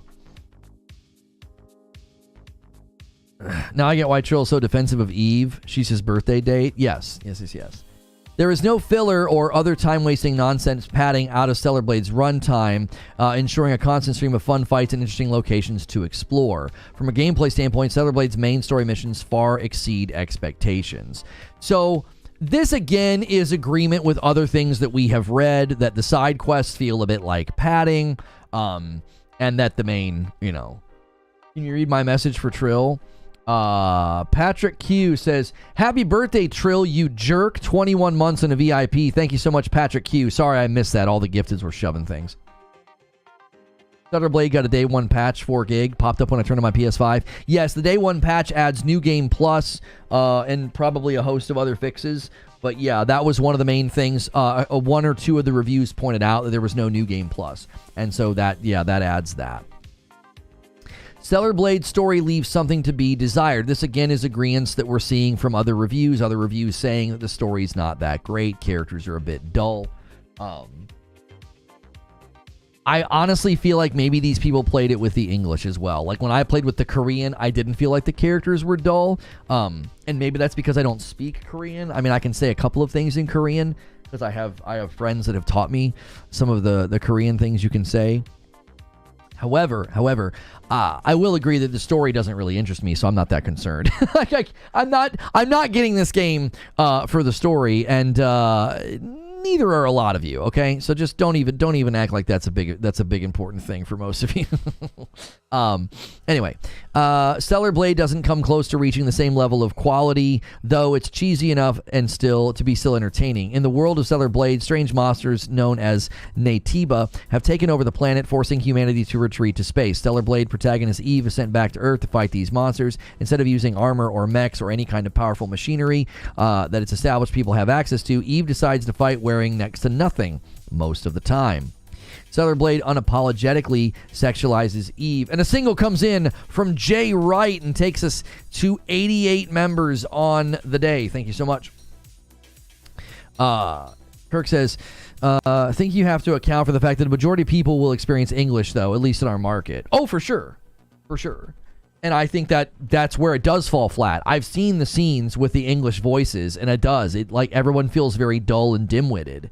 They all feel almost animatronic. Eve and Adam especially, Adam and Eve, that's obviously intentional. Adam and Eve especially feel very dull when you have the English speakers, which again, that's unfortunate because I felt the same way about Ghost of Tsushima using the Japanese voice actors. I just feel like it is better. It sounds better. A single from Stone Spire. I know what Stone Spire is going to do. Somebody get ready to help this man out. He's done it multiple times today, and he's going to do it again. Somebody get their finger ready on the 10 bomb. Right? Let's get ready on the 10 bomb. Who's gonna slam it home to go from 90 to 100? And then if a bunch of you do it, that'd be amazing. It'd be a 10 bomb train. I'm telling you, Trill Troll wants 300 members gifted on the day for his birthday, and if we hit 300, I will gift an additional 50. And that's more than I would typically do. I do 5 every 25. I'm gonna do an additional on top. So you guys have got a little bit of a ways to go. You're almost a third of the way there, and I believe that you can do it. Stellar Blade unapologetically sexualizes Eve and nearly every other female character in the game, while the men are mostly almost wearing multiple layers to the point that only their heads are visible. Some of the men don't even have fully visible heads, instead wearing unwieldy helmets or having chunks of metal grafted onto their faces. All right, there it is. Trill Troll. And Raijin comes in again with a 10 bomb. He says, I'm taking all the glory today. And he takes us from 90 to 100. Raijin was waiting in the wings to slam it home. You're now a third of the way there. You guys are crushing it today. I owe you 5 more members. Let's keep it going. And let's have a big day. I'm telling you, make Creature shaking his boots. If you guys hit that goal today, you'll be at like 360. That's so easy to hit 500 after that point. That you guys are gonna be so close at that point. You'll have Thursday and Friday to split 140. That's nothing. That's 70 each day. You guys hit 300 a day. Holy moly. This is the first woke review. Can we all agree on that? Well, let's see. Let's see what they have to say, Kirk. Let's not jump to conclusions here. This is Game Rant. They're saying, Eve's outfits are ridiculous and hilarious because the story is played completely straight. The characters have these solemn, dead serious conversations with each other, all while Eve is practically naked, with the game's goofy jiggle physics making her breasts bounce around in an exaggerated manner with every slight movement. And I actually don't have any issue with what they're saying here. I've said that it almost gets comical. It does get a little comical. You're talking about something extremely serious and somber, and she's quite literally naked, or as close to naked as possible. Come on, dude. Imagine having, an interview and somebody shows up in literally, a string bikini, and you're, trying to have a serious conversation about their latest movie, and they're like, so tell us what it's like to go through the transformative process of being a character that starts out so strong and ends up so weak by the end, and they're standing there half naked. You'd be like, what the heck's going on? Battles with the fate of the known world at their stake can be fought in a skirt that flies up when Eve is running for no other reason than to show the player her backside. It might bother some people, but most will find the gratuitous fan service so over the top that it becomes funny. And there's Agent of Chaos. Zinthos takes us to 101. That means the next milestone is now 125. Thank you so much, Zinthos. Why the blank am I giving the man money on my birthday? You're the man. Trill Troll comes in with the 10 bomb. He says, why am I giving this man money on my birthday? It's because you love me, Trill. You know you do. Thank you, sir. Pushes us a little bit closer. This is why I said, I just think it's humorous. Now, I know people clipped me out of context, and they, I got called all sorts of things. Yo, Hadigan takes us to 112. I had people telling me that I was gay, which is interesting, as a straight man married with 2 children. I thought that was very interesting. I had people telling me that I was woke, and that I was stupid, and that I was scared of attractive women. And I actually said in my coverage numerous times, I have no problem with video games doing what they have done with Eve. That's totally fine. That's your artistic choice. If you want to make a woman wear nothing in your video game, that's your choice. If you want her booty cheeks hanging out, that's your choice. I think it's comical. It's so exaggerated, it's so over the top that it is. It's kind of comical. It's like she's standing around having serious conversations, and it's like the wind blows, and it's like hitting a table, and when the Jell-O jiggles on the table at the cookout, it's like, good night, nurse. It doesn't bother me. It's just silly. Thank you so much, Stone Spire, with another single gifted, taking us to 113. This dude's gonna do it again. He's gonna do it again. I can sense it. That birthday money coming. That's right. So, it doesn't bother me. I have no problem with it. I've played the game. I had my wife play the game on a Friday night. It is hilarious to watch her play it, and she makes commentary on, how when she slides down the ladders, her boobs would hit the ladder. You know what I'm saying? Stone Spire's doing it again. Now, get ready. Get ready. It's a competition. All right? Who's going to slam home the 10 bomb? He's going to hit 115, and then there's going to be a tag team 10 bomb. Who's going to take it? Are you guys going to let Raijin do it again? Somebody steal the glory and get us to that 125, and I'll gift another 5. Thank you so much, Stonespire. This is a lollipop chainsaw of this gen. Every gen needs at least one of these. There it is. Stonespire takes us to 115, and we'll see whose turn it is again to slam home the 10. 2 children the same as Oscar Wilde. Interesting indeed. And JC says, nope. I'm going to make sure the 10 bomb's an Agent of Chaos. Okay. JC's just going to monkey wrench it. He's going to go in there and monkey wrench it. It's still up for grabs. Is she a cyborg or not? No, she's a human. Beyond crafting new outfits for Eve, players are also able to put together builds that have an actual bearing on gameplay. Players are able to equip gear that can have a rather dramatic effect on the action, like equipment that lets Eve build up her special attack energy faster or take less damage from melee damage. Putting together the best gear based on how one has leveled Eve up to that point is crucial for some of the game's tougher battles. Yeah, there's gear that you can use too that makes the perfect parry and the perfect dodging easier. Married to a woman, you got 2 kids. I don't know, that sounds gay, homie. Married to one person, happily married, 2 children. That sounds pretty gay, bro. Yeah, you can put together a build where like perfect dodging and perfect parrying is easier. There's a difficulty spike with the last couple of boss fights, but for the most part, Stellar Blade is like a breezier sci-fi Sekiro. The near-naked main character is unsurprisingly stealing a lot of attention, but remove that element from the equation, and what's left is an absolutely incredible action game that provides satisfying challenge and rewarding melee combat. Simply put, Stellar Blade is the next great action game, and one of the PS5's best exclusives. I had some similar things happen at the end of Rise of the Ronin. I rolled credits on Ronin last night, and the final fight was I was very disappointed in it. I was extremely disappointed in it. A lot of the boss fights near the end I thought were kind of lame. It got very spammy, and it got very ability-driven, and, like, you spend the entire game mastering 6 stances and, like, 6 martial abilities and interweaving them in sword fights, and then you're fighting people that are, like, flying around like Iron Man. It just felt really stupid to me. I was like, what is going on here? Like, it led to me playing the game in a really lame way. It was like, okay, I've got 3 characters. This guy's getting kind of spammy. It's really risky to try to play this like a sword fight. And so I would just swap between the 3 characters and just spam the boss. You know, it like all of the satisfaction kind of went out the window, which I was really kind of disappointed because some of the really challenging fights where I was like having a hard time or losing, they were more enjoyable because it was a really challenging sword fight. When someone's flying around the room and then lights you on fire, and then they're so fast, it's like fighting a superhero. It doesn't feel like you're fighting with swords anymore. It feels like you're fighting Harry Potter or something. I don't know. It was extremely disappointing that so much of Ronin's combat and so much of what made me love the game is not. It doesn't shine at the end. It's like, what are we doing here? Something that Tsushima did so wonderfully was the final boss fight, you're constantly having to change your stances because he's changing his stances. Well, Ronin could have done that. You have 6 stances available to you between the 2 swords that you're holding, the 2 weapons, that you're holding. And instead of having the character do that, like she should have been switching between her stances, forcing me to switch between my stances. Instead of doing that, she's just flying around and spamming me. I just thought it didn't feel satisfying.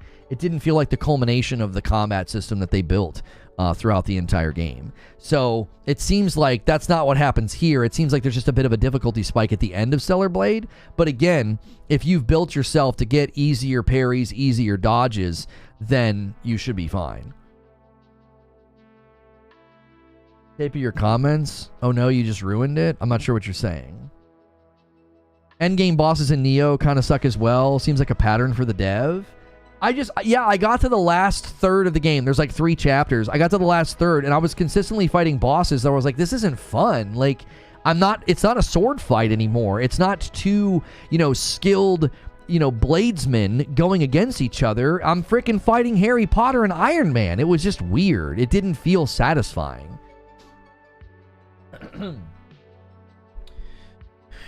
Why are you saying she is unrealistic when it's a real person and the character's modeled after? I'm not sure who's saying unrealistic. I've never said the character's unrealistic. The way her body moves is unrealistic. Like, I think we're all familiar with how bodies move, and hers is exaggerated, right? Like the slightest move of the menu when you even go and like change her outfits and she's jiggling, right? Like, she's made of jello, bro. Like, that's not how it works. You know what I'm saying? Like, some of y'all are self-reporting if you think that that's realistic. Like, yes, her body is realistic, but the jiggle and the physics are not realistic. That's not how it works. So I don't think she's unrealistic. I think the jiggle is exaggerated to a point of absurdity. I don't care if she's scantily clad. That doesn't bother me. I think people have a really hard time disconnecting those 2 things because they're basically so on guard for what they would be like, that's woke. And it's like, no. I am literally saying it's totally fine. I think games like this are fine. I think characters like this are fine. I think they went really, really full with the physics to the point that it's comical. I think it's comical, not offensive. I'm like, oh, I can't believe they're doing this. It's like, that's hilarious. That's not how it works, And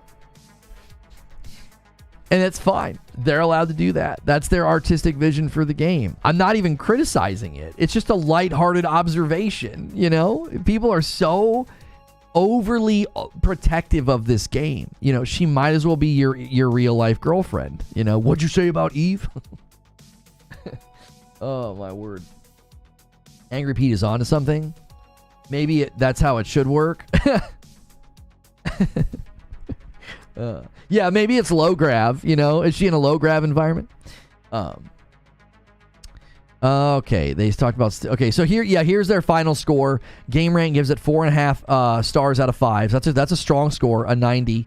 They say, intense combat with memorable boss fights, hilariously over the top in every way imaginable, lots of customization options, plays like an easier and more accessible Sekiro. Now, the cons are B-movie level story, dialogue, and characters, and boring side quests. Like, these two negatives are showing up in basically every review. So if that doesn't bother you, that like the story and the dialogue is kind of flat and that the side quests are kind of flat, I think that you'll have a great time. I think this score is more representative of this breakdown. We've read reviews that have basically said everything right here and they gave it a 7, right? They're saying the exact same thing and they're giving it a 9. Do you understand? 12-year-old me would not have cared that the cutscenes aren't skippable. Stop it. Ain't no reason to be crass. I owe you guys... Did I do the 5 for the... Did I do 5 for the 100? Yes, I did. I believe. 137. I should have 20 on top. I do. There's 20 on top of the total. Okay.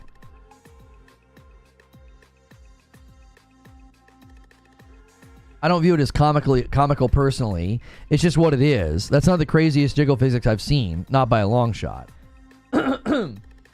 Right. If it was a man and he was wearing very tight pants and his junk was jostling about when he was having conversations, moving, or just walking through a scene, we would say that that's comical. We'd be like, that's kind of comical, bro. Right? It doesn't even have to be the jiggle physics. If he was standing in a very serious, somber scene and was wearing like basically nothing, he was shirtless, he had chaps on with his cheeks hanging out, he had like a thong on, we would be like, okay, this is kind of comical. He's not wearing any clothes. You see what I'm saying? It to me, it's like, okay, that's immersion breaking to a certain degree. And I'm not saying it in a critical way. I'm not being critical. I'm just saying it's kind of comical. It's like, okay, dude, where are your clothes, bro?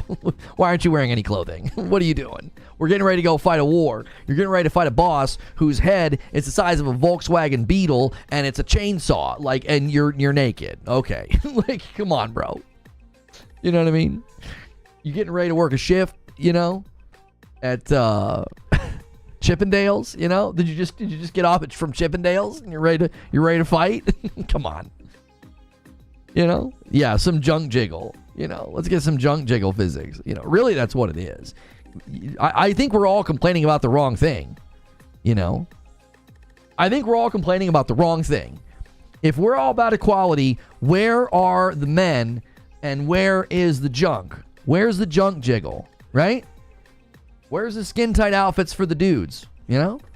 That to me is what we really should be complaining about. That's a total lack of equality in the market. And fortunately, you know, maybe one day we'll get there.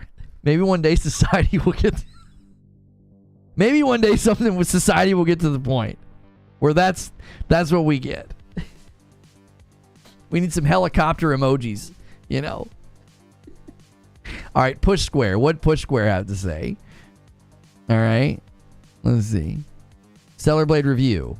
Would you Adam and Eve it? What? What the heck? Do they have a summary at the bottom? Let's scroll down and see. Okay. They give it an 8 out of 10. So they're actually scoring it a little bit lower than the Game Rant one that we just came from. All right, Push Square. Sensational monster design, all-time great soundtrack, impressive art direction, ever-evolving combat system, tactile use of the DualSense. Cons, abhorrent English dub. So they're kind of agreeing with me that if you put on the English dub, you're getting an inferior product. It just doesn't sound very good. Finicky platforming controls. There it is. There's that platforming showing up again. overdone story beats, and bland, samey side quests. Right? So we're seeing a theme emerge here, right? We're seeing a theme emerge. And the theme that is emerging is great game, and the downsides, I don't think the downsides are strong enough to skip it. If you were thinking about getting it, if you were thinking this game appealed to you, if you liked the demo, I don't think these downsides are enough to skip. I think they're enough to just know going in. Those are going to be the weak spots, right? Come on, dude, you're not beating the gay allegations. Listen, I am not at all concerned with those allegations because, I'm happily married and I'm straight, but I am all for equality, and I just think we need a little more junk jiggle in the market. That's all I'm saying. Somebody be brave enough to do it, okay? Somebody be brave enough to do it. Somebody's like, I modeled for that. What the heck? I didn't know you guys were going to be doing that. All right, we're checking here. OpenCritic, not very many scores have rolled in, I don't think, for OpenCritic. I think it's about the same. And then 98, let's refresh. Still 98. Total reviews, 82. It'd be nice to have a Japanese voice option. Oh, is there not Japanese? Magic Mike the video game? That's what I'm saying. Eugene says 100% wait for a sale. Calling someone gay just sounds like you're 12. Well, when the only appeal someone has is to clip you out of context so that they can then hurl hate at you, right? Like, that's... They're living a life that they deserve. Trust me. They're getting everything that they deserve each day. If that's how they spend their time. If that's what they find fulfilling, then yeah. The cards they're dealt every day are everything I want for them. That's great. Already you have like a 6-year... Oh yeah, that's right. Conan Exiles. That's right. Or Conan Exile. Happily married, obviously never been to Atlanta, says Insomniac Black. Yo, chill, daddy. What are you talking about? Anyways, I don't even understand that joke. I'm acting like I understand that joke, and I don't understand that joke. What? Tekken 8 men are half naked? You serious now? Thanks for the 2-spot, True Witty. I'm obviously not being serious.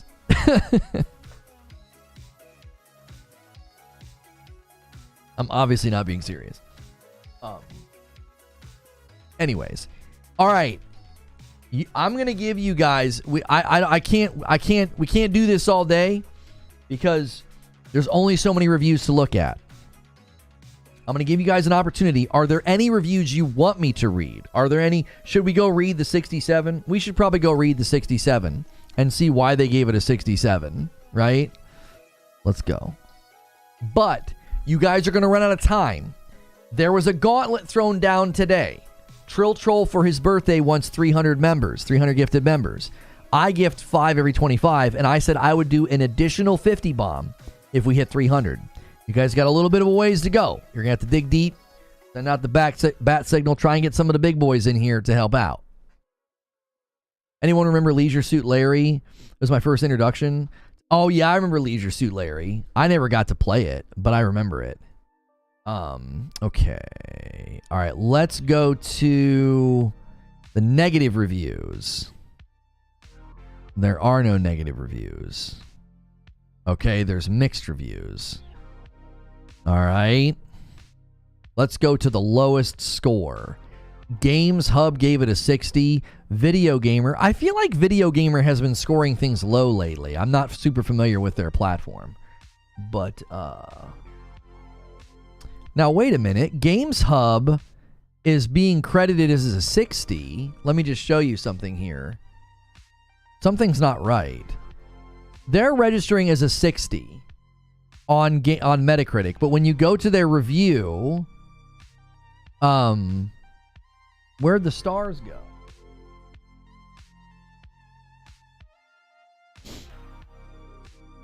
Oh, it's an unspoken thing in Atlanta. Okay, Insomniac Black. Thank you for another $5 super chat tip. Hang on a second. Hang on. Let me go full screen here. Yeah. Why are they being registered as a 60 when they gave it a... Can you get the frick off my screen? 4 out of 5 stars. That's an 80. Stellar Blade Review. Flesh, Flash, and Fierce Foes. I don't understand. They're giving it a good score. They're giving it an 80, and they're registered as a 60. Steph Panicasio? Panicasio? Steph gave it she gave it an 80. Why is it showing up as a 60? That's interesting. She didn't say anything about it on Twitter. So once again, let me just show you. I'm scrolling down here. It's registering here as a 60, right? But when you go to their site, it's 4 out of 5 stars. A 4 out of 5 stars is an 80. That doesn't make any sense at all. All right, so then we have Video Gamer. Video Gamer says style over substance. Let's scroll down here and see what we got. Okay, they actually did give it a 6. So Video Gamer's score is correct. All right, Player 2. Player 2. A B minus? That's not a 67.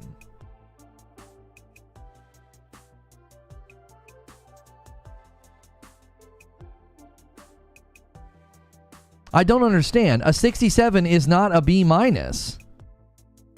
What's a B minus out of 100? Isn't it like a 79 or something? Or like an 881 or something? Oh, sorry.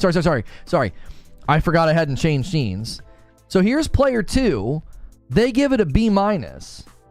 But then when you come over to Metacritic, it's a 67 for Player 2. That doesn't make any sense.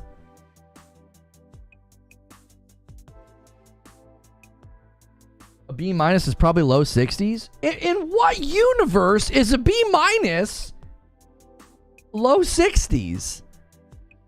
B minus is like 70 to 75? All right. What score is a B minus?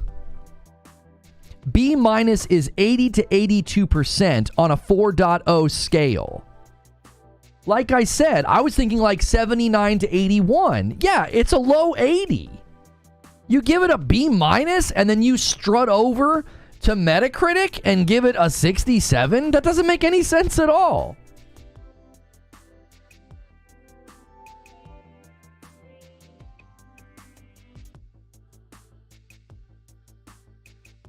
Matt Kim. Does Matt Kim work at IGN? This is an interesting tweet. He says, I don't understand why this doesn't make sense to people, because a 7 doesn't look good. It's an overcrowded market, says Chrome. This is a guy from Larian. So people only have so much time and so many games. That means anything below an 8 or a 9, they're at risk of being overlooked, which puts the viability of the game at odds with the score's traditional meaning. I think that's where the dissonance is from. Yeah.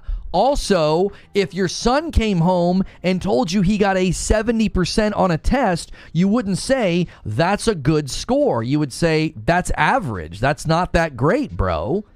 A good score would be an 8, an 80, not a 7. Stone Spire gifts another member. He's like, come on, boys.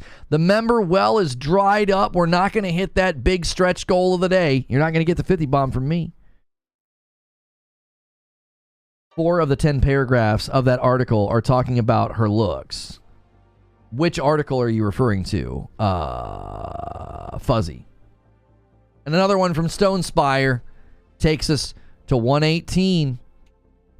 Stone Spire's been setting it up, teeing it up all day.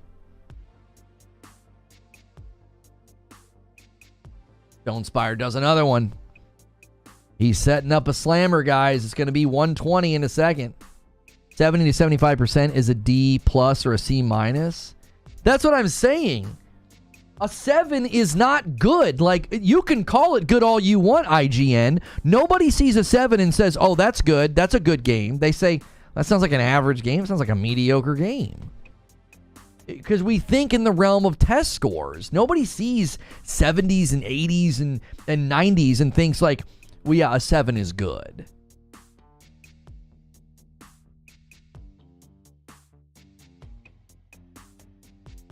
This is why a B- got a 67.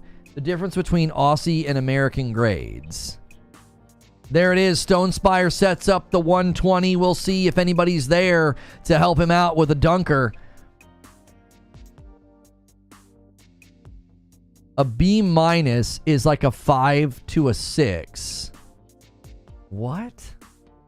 What is that? The UK equivalent?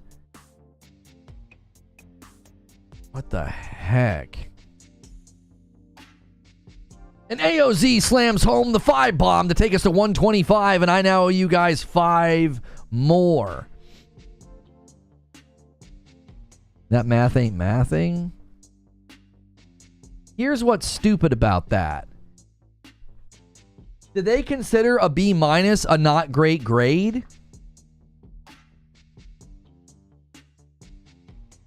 Like in their scoring system, do they think like what's that outlet's country of origin? What is player 2's country of origin?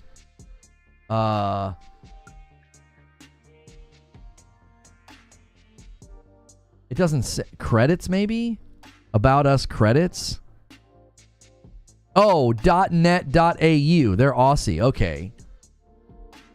Okay, they're Australian. So Australians view a B- as a not great score.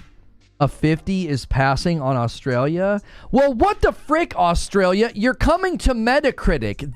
This is not... You have to use Metacritic as it exists. You can't impose your... You can't impose your grading system on it. That doesn't make any sense. It's freaking confusing. So now that's why this doesn't make any sense. Read this sentence. Stellar Blade provides a solid action experience for fans of the Souls-like genre. 67. What the frick? That doesn't sound like a solid experience. You gave it a bad grade. You gave it a bad score. That's dumb. You have to look at their scale just like you have to look at IGN's scoring scale. Right. But if you're going to come to Metacritic, you have to work within the confines of how this works. And that score is not a good score on this platform. That is a bad score. It's their website. They can do whatever they want. No, it's their website if they want to give it a B-. Coming to Metacritic and saying this and then giving it a 67 is stupid. Doesn't even make any sense. You're giving it a good grade, you're giving it good praise, and then you're giving it a negative score within the way Metacritic works. And that just drags the game score down. That's just silly. Not only that, GamesHub didn't even register their score properly. GamesHub gave it an 80. They gave it a 4 out of 5, and then they go and put a 60 on Metacritic. That doesn't make any sense. They don't go to Meta. Meta goes to them. No, they submit their reviews to Meta, do they not? There's not even a number on their website. They just say B-.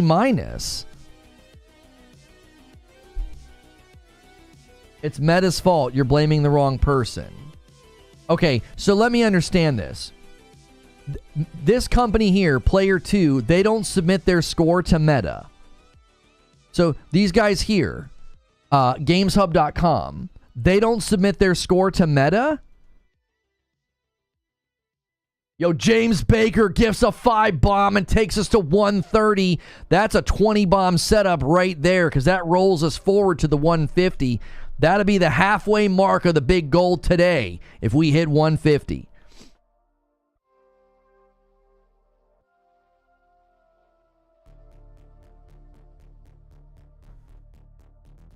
Oh. Meta's just an aggregate?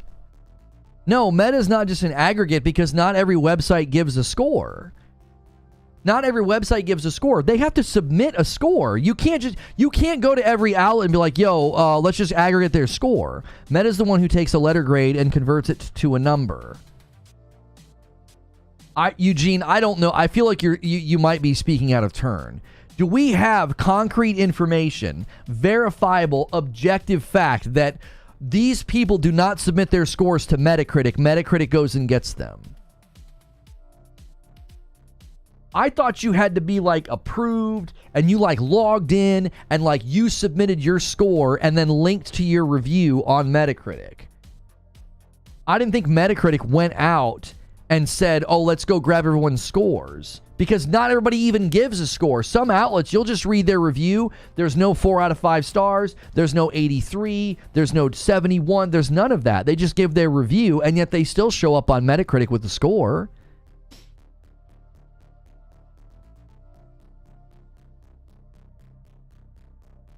You're curious what score Madam would give Stellar Blade? That's OpenCritic? What do you mean that's OpenCritic? Oh, you have to submit your scores to OpenCritic? I thought OpenCritic just grabbed aggregates across the internet. I didn't think that OpenCritic you could go like sign in and submit your score. I thought that maybe I have it backwards. My understanding was that OpenCritic just grabbed aggregate scores across the internet, which is why they only have 43 right now, because not every outlet has a score at the end of their review. And Metacritic has way more right now. They have 98 because people literally submit a score.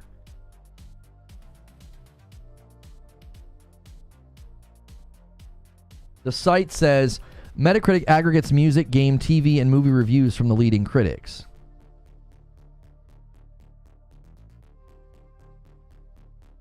Entertainment Weekly gave movie name a B+. Why does... Oh, so Metacritic is explaining why that happened.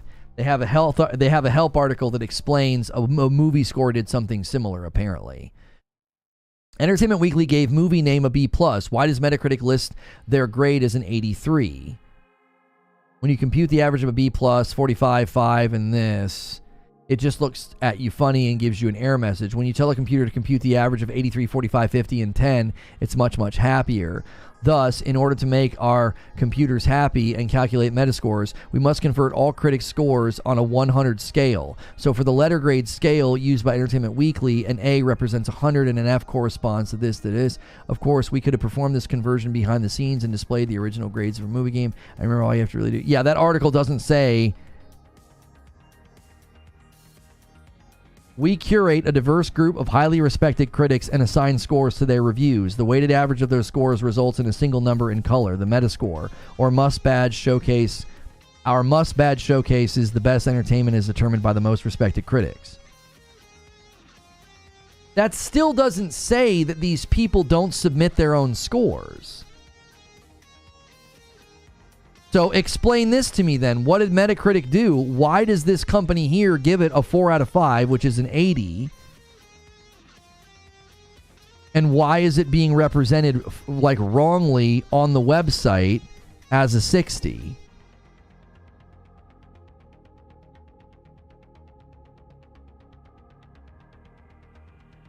Meta is responsible for converting letter grades to numbers. Okay, well then they're also responsible for GamesHub giving it a 4 out of 5, which is an 80, and then they have it represented as a 60. That's an easy math. Like, that's not even like a B- from an Aussie. So Meta made it, what you're saying is Meta made a mistake here. So that GamesHub should know, hey, you gave the game a 4 out of 5, and they're showing you as a 60 on Metacritic. That's a mistake. Like, Steph should know that her review is being misrepresented, right? I mean, I'll send her a screenshot. Her DMs are open. I'll be like, hey, just so you know, you gave it a 4 out of 5, and they're showing you as a 60 on Meta. Like, I'm not out here trying to defend the game. I'm saying if you're going to give it a 60, I want to know why. And I go and read her review, and it's not. It's an 80, and she liked it.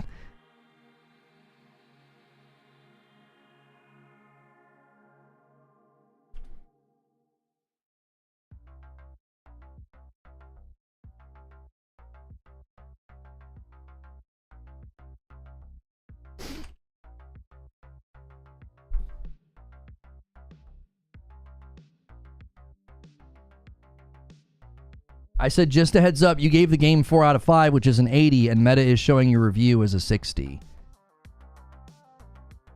Why do people care about a number? Oh, it doesn't matter to me at all. I guarantee you I'll get clipped from this segment talking about, like, I guarantee you it'll be described as mauling, coping, seething about Stellar Blade's score. And that's not it at all. I'm always genuinely curious. Anytime I do a review roundup, I go to the lowest scores because I'm like, why'd they give it such a low score? I'm genuinely interested. And like, for an example, Video Gamer gave it a 6, and they said combat's phenomenally fun and satisfying, absolutely incredible music and soundtrack, stylish and slick animations. But the negatives: exploration's often unintuitive and tedious. We've heard that many times. Reused boss fights and encounters. That's typical in these games, so that's a weak criticism in my opinion. That was all throughout Elden Ring. Poor story. We've heard that. Two-dimensional characters. We've heard that. So they happen to think the same things everybody else did, but look how much they dropped the score because of it. Do you see? They didn't really say anything new that we haven't read. That's why I'm always interested. I'm like, okay, why'd you get... This is a bad score. A 6 communicates a bad game. This right here doesn't sound like a bad game. This sounds like everything else we've read. It sounds like a perfectly fine and good game. Not award-winning, not great, not excellent, just a good game. A game with weak spots. Every game has weak spots, especially considering this is their first outing. So I would say this score feels dislodged from these points. That's just my opinion. The score feels dislodged. It's like, I'm not reading the pros and cons of a failing game. A 6 out of 10 is a failing grade. Again, I'm not out here trying to defend the game. I'm trying to understand reviews and scores to get an approximation of the game's value. And the low scores are either literally wrong. GamesHub gave it an 80, so that's wrong. Video Gamer gave it a failing grade, and yet, if you just take the combat and the music from Stellar Blade, you've got a fantastic game. Sadly, this is not the whole package. Okay, that to me, that's like a 7. That's like okay, it's a weak game, but it's not a bad game. 60 represents a bad game. So saying it's not the whole package, that doesn't sound like a very strong criticism. That sounds kind of, it's just not the whole package. It's got some weak points. Player 2, 67. This again is a conversion problem. They gave it a B-. They describe it as a solid action experience for fans of the Souls-like genre, and then it has a near failing grade. That doesn't make any sense. I don't care if you're Australian. Metacritic needs to account for the fact that a B- and the way they describe the game, they're not describing a game that deserves a near failing grade. They're not. Now, PC Games gave it a 7. I'm not going to take issue with any of these 7s unless I go and actually read their reviews, right? That's fine. If you feel like it landed in a more mediocre place, that's fine. My only issue is that IGN calls a 7 good. I think 7's mediocre. I don't think 7 is good. No one sees a 7 out of 10 and thinks that's a good game. Most people see 7 out of 10 and think that's a mediocre game. That's not a good score. That's what I do for Steam reviews. I always check the negative reviews first to see if there is common reasons for the negative review. 67 is weird. Like, why not a 7? Right, like you drop it into a near failing category, and it's like, why? Why give it? Why pull the score down that low? And again, we read good scores, good reviews. We read 8s, right? We read solid scores, and then they all said the same thing. They had the same criticisms. They said side quests are kind of mundane, platforming's kind of bad, characters are kind of flat, story's not so great, and then they give it an 8. Or they give it an 85 or a 90. Like, they're all saying the same thing. It's just certain outlets are choosing to lower the score more significantly for those same things. What you have to decide then is, and I think this is why this is valuable, is you have to decide how much weight do you put on story, characters, voice acting, platforming, and side quests. If those things, if you're like me, if those things are not as important in a game like Stellar Blade, you're probably going to land in the 80s. You're like, yeah, no, this is an 8, 82, 85, whatever. I can have a good time with this game. Now, if those things really matter to you, if you really thought Stellar Blade was going to be this phenomenal story with robust characters, and just, immensely deep storytelling through side quests and RPGs and phenomenal at platforming, if those things are really important to you, then you might not enjoy the game. You might get annoyed by those things. This is why you read reviews and don't rely on the numbers. Well, you can do that as like an intellectual and an educated person, but the average person isn't going to go the distance that you have gone to understand how Metacritic works. They're just going to see a 67 or a 60, and then you're like, why the frick did you give the game a bad score? You're talking about it like you enjoyed the game. Like, I think that's legitimate for people to say. I think it's legitimate for people to go to Metacritic and be like, there are outlets giving this game a 60 and a 67? Like, what? That's putting it below and within the hemisphere of like where Redfall got scores. Like, are we like, what are we doing? That's not communicating clearly to the consumer. It's confusing. That's why it's like Metacritic should do a better job, especially when you get the math wrong. Somebody gives it 4 out of 5 and you give it a 60. That's just bad math. Like a kid that's just gotten introduced to arithmetic can tell you that that's wrong. Like, that's not right. I don't care. I'm going to enjoy the game either way. I don't need Metacritic to, affirm my feelings about a game. But I also know that people run around and use Metacritic as like a console warring, notches in their belt fighting thing. And it's like, if we're not getting accurate scores, then this is a completely stupid exercise. These websites are useless at that point. How helpful is it to be like, yeah, it's a good game. It's got some downsides. 60. Like, what? Good game, solid game. People in this genre are really going to enjoy it. 67? What the frick? Like, no one's seeing a 60 or a 67 and thinking, that's a solid, good game that I'm going to enjoy. They're thinking, that's a bad game. That's not a good score.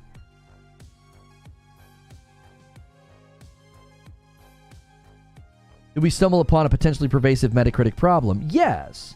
Because Eugene's saying, oh, it's not wrong if they're Australian. But that's the point. No one goes to Metacritic and sees literally the color of the review changes from green to orange. It's communicating bad, negative, not good. And you're like, well, they're Australian, so it's okay. No, that's stupid. A B minus, 67. Yeah, that's how they do their scores over there. The average person looking at Metacritic's like, what the frick does it, huh?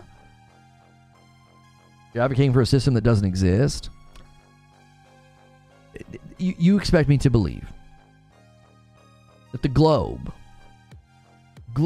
gaming community is going to Metacritic, seeing 67, seeing orange, and they're like, well, maybe they're Australian. No. The average gaming consumer is going to Metacritic and saying, well, 67, it changed from green to orange.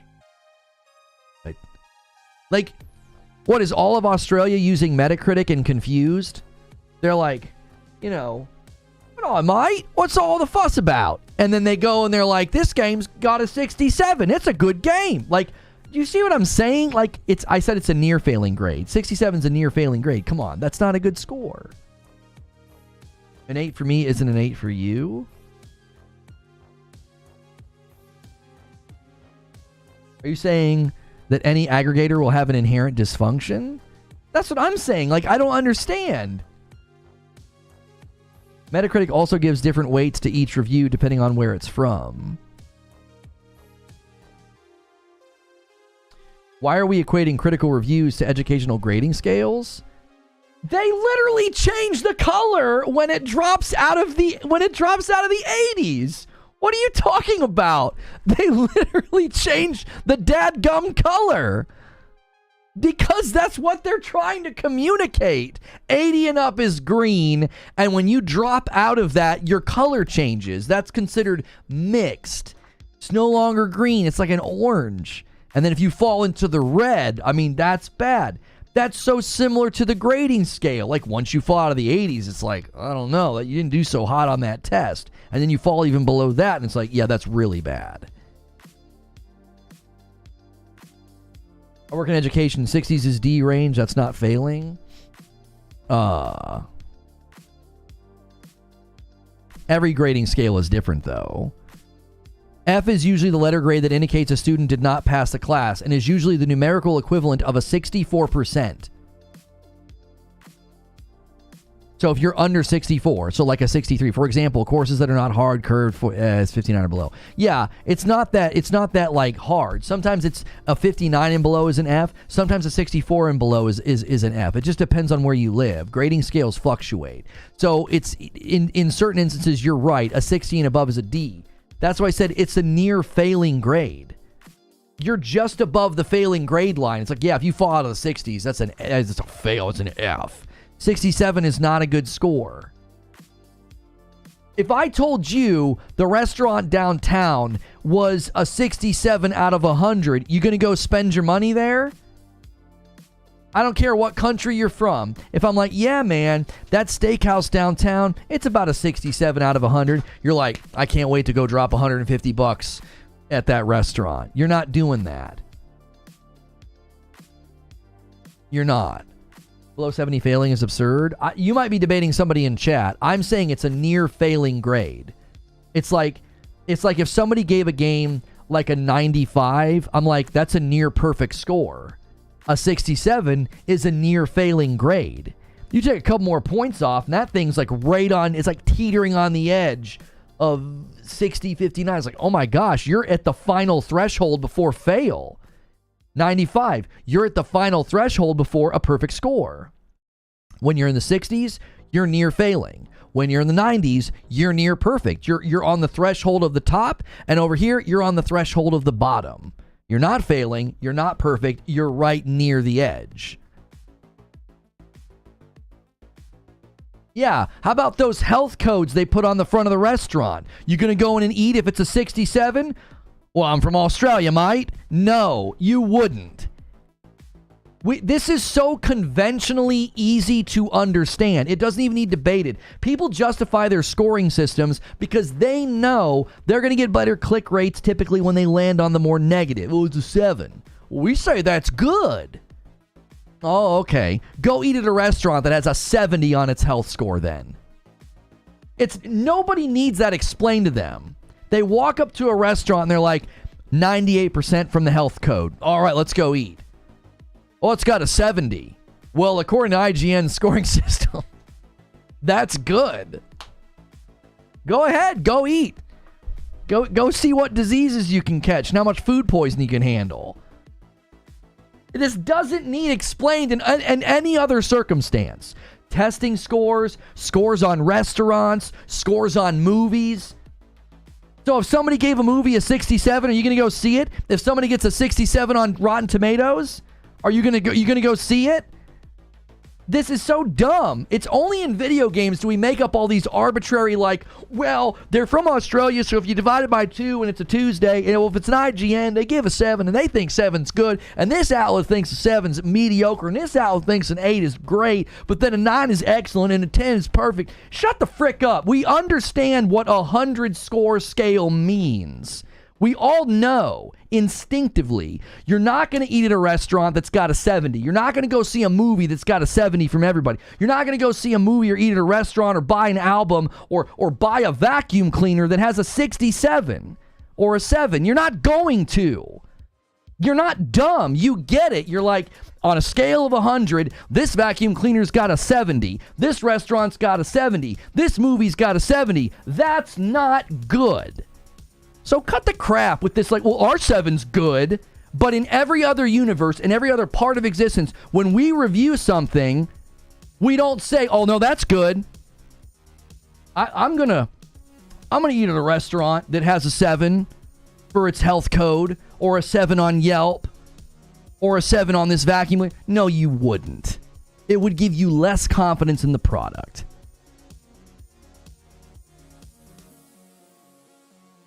If we all knew there wouldn't be this issue, the existence of the issue speaks for itself. The grading system is just that. It's not different everywhere for everything. This is absurd. That's what I'm saying. People rated Ronin a 6 or a 7 and you still played it. My score actually probably dropped to a 7. I'll be real with you. It dropped to a 7. I think that game falls off the horse. No pun intended. The back third of the game, I found the boss fights to be dissatisfactory. I think the performance gets worse in the back half of the game because they try to do things with snow and fire and smoke, and it hurts the experience. It's immersion breaking. My score actually dropped for Ronin. I played Ronin, and the combat won me over, and I was willing to overlook the rough edges. It still is not a great game. It's got good combat.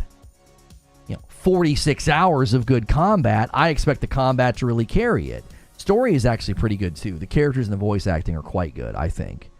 I think they're quite good. And I think the RPG systems and the stance systems and the leveling systems and the bond system is actually quite good. Different school districts in same towns have different grading scales. Okay, by how many points, Eugene? What, like 5? 5 or 10?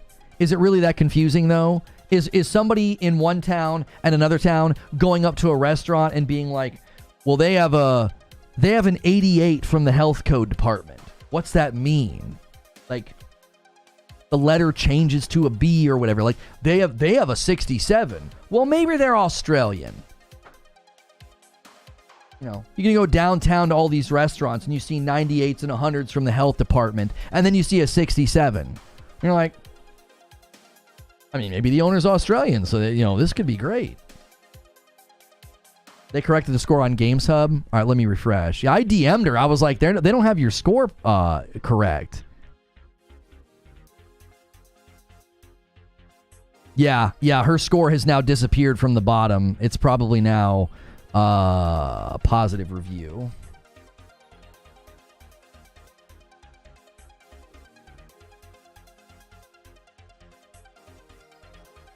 Let me see if I can find it.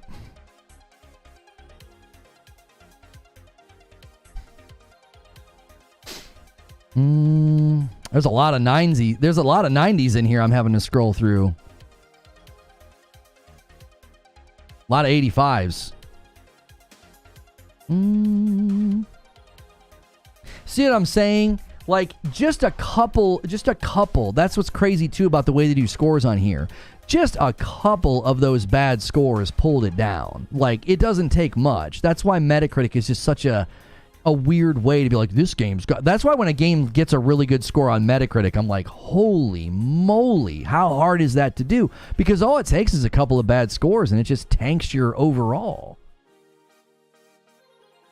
Yeah, Games Hub got updated to an 80. I was going to try and find it. Here we go. Yeah, it got updated. They fixed it. It didn't raise the overall score. But again, if someone takes the time to write a review, and they're thoughtful, and they're thorough, and they give the game a 4 out of 5, and then you put their review on your website as a 60, that needs to be corrected. That's not... Because what are people going to do? Really, really hardcore fans are going to scroll down to the negative reviews, and they're going to go hurl hate at people. Now, sometimes hate is not warranted, but criticism is. And so it's like, if you're going to intentionally tank a game's score and your arguments are not legitimate, you better expect to hear from people. Yeah, they fixed it. This review right here from Games Hub was showing up as a 60. So I DM'd her, and I was like, they're not showing your score right on the website. So I don't know if I was the only one that noticed it, but it was like, I always go to the lowest scores. And I was like, she gave it a 4 out of 5. Why is it showing a 60? Like, she liked the game. She gave it a good score.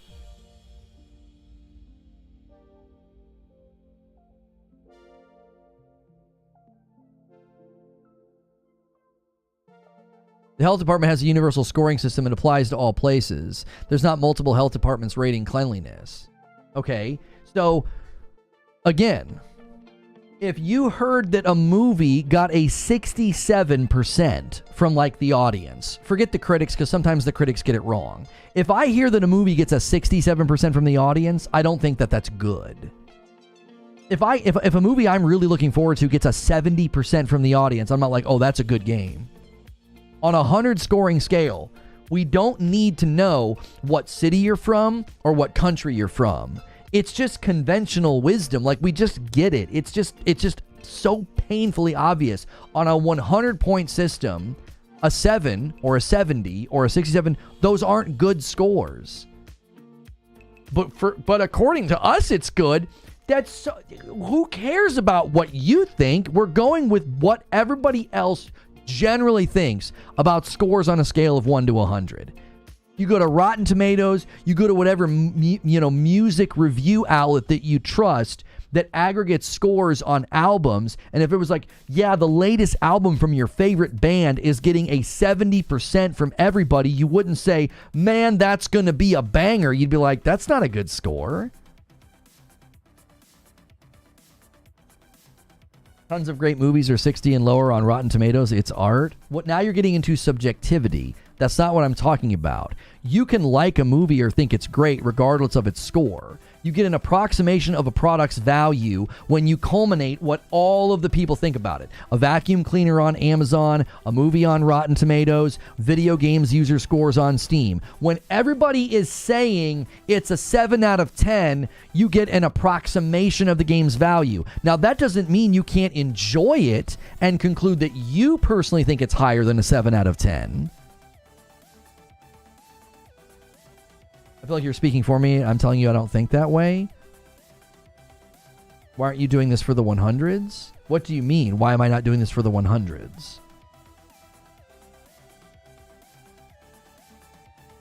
I'm speaking generally about this. This is a common thing. Hang on, we got a gifted member from Rygen. Is trying to poke the line. He's like, come on, boys. He's like, I've done all I can today. He's dropped some big bombs on the chat, and he's poking it. They're grading on a curve, LOL. Thank you for the 10 spot, James Baker. That's what we're talking about, though, Lono. All reviewers for art is subjective. Grading a test isn't subjective. Okay, you're not engaging with what I'm saying just in time, so I'm going to try and re-explain it. If you give a game a good review, and then you give it a numeric score that doesn't reflect good, that's what I'm taking issue with. You tell me this is a good game and you give it a 7. I'm not going to the review and saying, how dare they have an opinion about this game? Or their opinion is wrong. I'm saying the number doesn't reflect what you're communicating. You're communicating good. Like in that old wave race game. Good. Good. You're communicating good and the number doesn't reflect that. Right? Like what Kirk is saying. If Kirk started a review website and he said, I think a 3 out of 5 is good, people would be like, that's the dumbest thing. What? Kirk writes a lengthy review and he says, I actually think this game was good and it's well worth playing. It's a solid game. 3 out of 5. And according to my grading scale, a 3 out of 5 is good. Shut up. That doesn't even make any sense at that point. It would just confuse people. If they don't take the time to go read Kirk's review, they're like, well, that's a bad game. He gave it a 60%. The Eurogamer 100 score calls the enemies of combat samey, and you're not calling that out. You're not engaging with what I'm talking about. I'm talking about the 100 communicates great game. And if I go read their review and their ultimate conclusion is that it's a great game, the 100 represents the overarching theme of their review. If the overarching theme of your review is that it's good and you give it a 60 or a 70, that number doesn't communicate good. Now, sure, someone could say 100 is perfect, no game is perfect. We have to set that aside because some of these outlets just decide this game checks all the boxes, the problems are minimal, it gets a 100. At least the 100 properly represents their review. They think it's a great game. They think it is a very strong game. And the 100 represents that. When you say a game is good, a 67 or a 70 doesn't communicate good. It communicates mediocre. It's like 7. How is 100 great and a 70 bad? I never said 70 was bad. I said it's not good. There's a line between good and bad. There's good and there's bad. And there's this area in the middle that's like mediocre, lukewarm, unimpressive. Right? Like, that's the point I'm getting at, is that when something lands at like a 6 or a 7, it's like no one's going to read that and be like, that's a good game. They call 100 masterpiece? Well, it depends. No, see, this again gets confusing. And I will blast some of these companies for this because they call a 10 a masterpiece. Somebody else calls a 10 a must play. Somebody else calls a 10 excellent. Those are all different terms that all have different meanings depending on the context and the person reading it. It doesn't, huh? If you're relying on a score and you don't read the scoring criteria of the reviewer, that's your fault, not the reviewer's.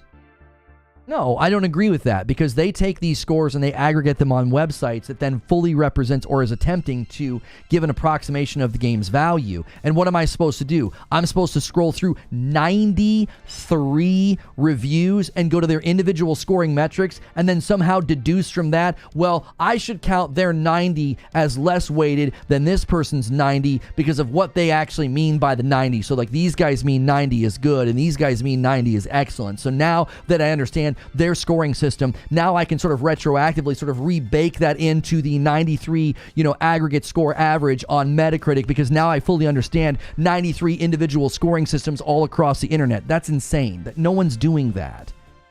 No, they're going to Metacritic, they're going to OpenCritic, they're seeing an aggregate score, and that aggregate score has all sorts of bad scores in it because it's like none of this even makes any sense. If you're going to be put into a scoring system where the minute you drop out of the 75 and above, your score isn't green anymore, well, then there needs to be an understanding that if your score is being calculated in that, you have to consider what Metacritic's communicating, not just what you're communicating. I'm not responsible for someone else taking my review score and comparing it to someone else's. It's almost like Metacritic is a bad tool. To a certain degree, it is a bad tool, but think about it from this perspective. If IGN, their review and their tweet and their image with that 7, is getting circulated, it's doing the same thing. It's doing the same thing. They have decided that a 7 is good. Okay, the general public doesn't think that way. So the general public is supposed to take the time to not just go to IGN, they're supposed to scroll down and look at the score and see the word good. And then they're supposed to go further than that. They're supposed to go to IGN's scoring system to fully understand what it means. When, in general, in all other scoring systems on a 10-point or a 100-point scale, everybody generally understands that that's not a good score. Like I said, if you saw a 7 out of 10 for a restaurant or a 7 out of 10 for a movie, you wouldn't think, I better go check what their scoring system is. You'd say, oh, that's not a good movie. That's not a good restaurant. In every other venue where we use 10-point or 100-point scaling systems, we understand that certain scores are falling below what people would consider to be good.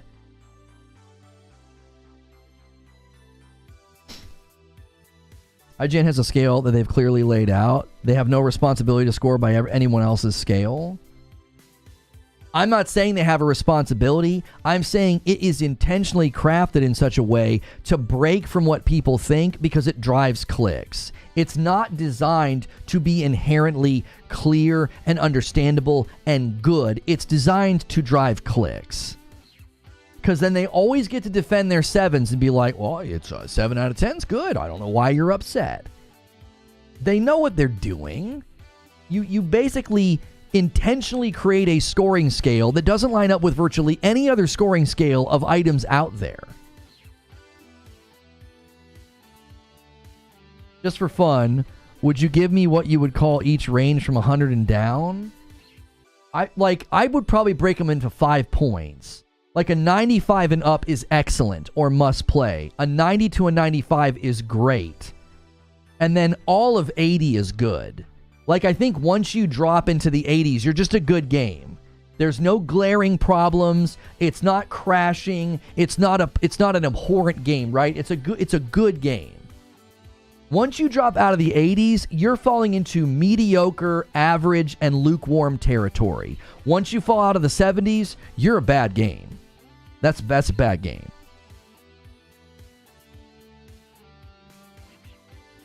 Yeah, like that scoring system just in time, I guarantee you the lion's share of the community does not agree with what you just said.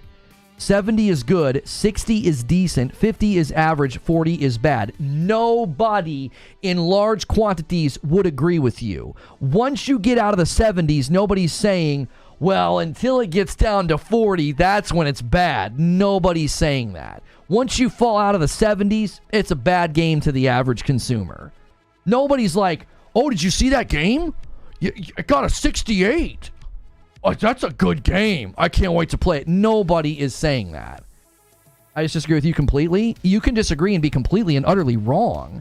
Nobody is going to Steam and seeing a 60% and saying that's a good game. Steam doesn't even use words like that. Why? Because the general public doesn't agree with you. That's how it should be, though. Why? Why is your version better? Stone Spire with a gifted. Stone Spire with another gifted. Stone Spire with 3 gifteds in a row. Taking us to 34. I know what he's doing. Taking us to 134. Like, that would be so confusing. You're trying to completely change how everybody thinks about scores. They go to Steam and they're like, 64%. That's a good game. What are you talking about? I didn't say 60 was good. 60's decent. Sorry, decent. Decent. 50 is average. 40 is bad. Nobody, another gifted from Stone Spire takes us to 135. He's trying to bait somebody to do some 5 bombs to get us to 150. Stone Spire's the man today, just poking the line. Like, hang on, what's this? Bear says, so we have in reality a 5-point scale that runs from 6 to 10. I'm not sure what you mean. Shiny Red Flag gifts a member. Thank you so much, Shiny Red Flag, taking us to 136. We have a big, huge stretch goal today. Trill Troll asked for 300 members for his birthday, and I threw down the gauntlet. I said, if you guys manage to get 300 members, I will do an additional 50 bomb.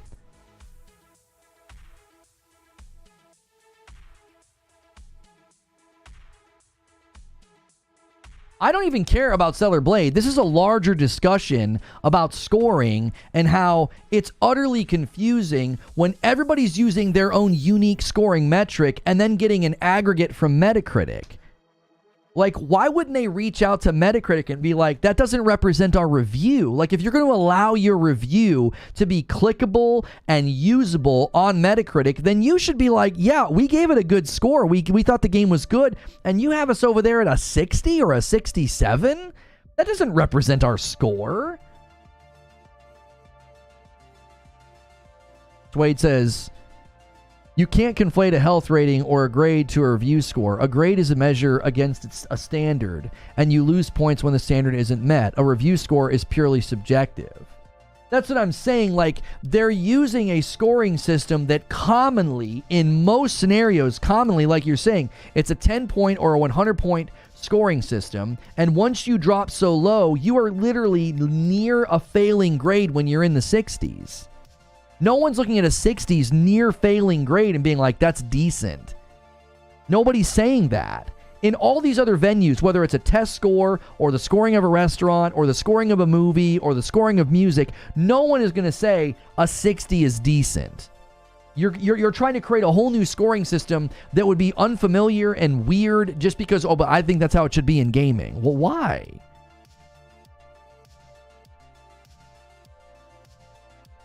Steam has 0 criteria. Steam doesn't have a scoring system. No, but they have a percentage, and when you fall below that percentage, you're not considered. You're considered negative or positive.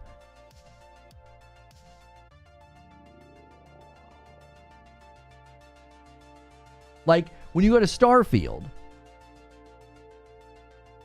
it's mixed, and it says 61% users gave this game a positive. So where you're using the idea of a positive and a negative, and they say mixed. And then there's mostly positive, overwhelmingly positive, right? There's percentages. So no one sees this 61% for Starfield and says that's a decent game. Nobody sees this 41%, 44%. It's like, well, now it's a bad game. Now it's bad. No, the average person's going to go to Steam and see a 65 or a 64, and they're going to say, that's a bad game. Lono isn't completely wrong. The systems ended up this way because of how the audience reacts to them. If I fall under 70, am I dumb? No, but you would be near failing. The score doesn't represent your intelligence. The score represents your ability to retain the knowledge and then put it back on a piece of paper. It doesn't mean that you're dumb. It might mean you didn't prepare. It might mean you're unfamiliar with the material. So if you get a 65% on a test, that doesn't mean that you're dumb. It means you're near a failing grade. You did not retain and then regurgitate the information adequately. You missed the mark. If I give you 10 questions on a piece of paper and you only get 4 questions right, you are not familiar or prepared, or you did not memorize the content appropriately. It's a representation of your ability to remember and put it on paper.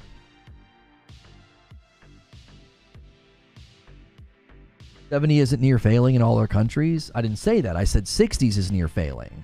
Anything in the 60s is near failing. You're close to falling into the 50s, meaning you only hit about half the questions right. It's so American-centric and you don't realize it. Whether or not it's geocentric to think a 100-point scale, once you get into the 60s that you're near failing, it doesn't matter. It's how all these scoring systems work anyway. Steam is a global platform, and once you fall out of certain numbers, your score looks bad to the user. It doesn't matter if it's American or Australian or German. It's like, that game's got a 68. Not in other countries? Yeah, I'm sure Australians are going to Steam and seeing a 67 and thinking, I'm buying that. No. Because I guarantee you, they're intelligent enough to know this scoring system's a little bit different than our grade school scoring systems. Represented by the color change, by the verbiage, right? Is it that hard to go to Steam and to be like, and to figure out as an Australian that a 67 is not a good score? Are they confused by that? Do they need like an Australian calculator to convert the 67 so that they understand what it actually means? Like, you understand what I'm saying? Whether or not the scoring system I'm advocating for is geocentrically American school system based, the average person across the globe is going to Steam and seeing a 67 and they're like, that's not a good game. But then they're supposed to go to Metacritic and be like, oh, a 67, that's a good score because it came from an Australian outfit. What?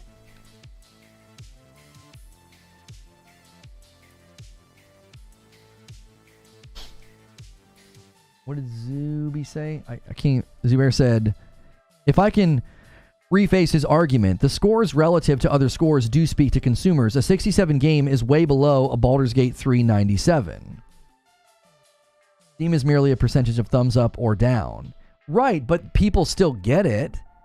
They still understand what it represents. It represents a significant portion of the audience has said no to this. They've thumbs it down.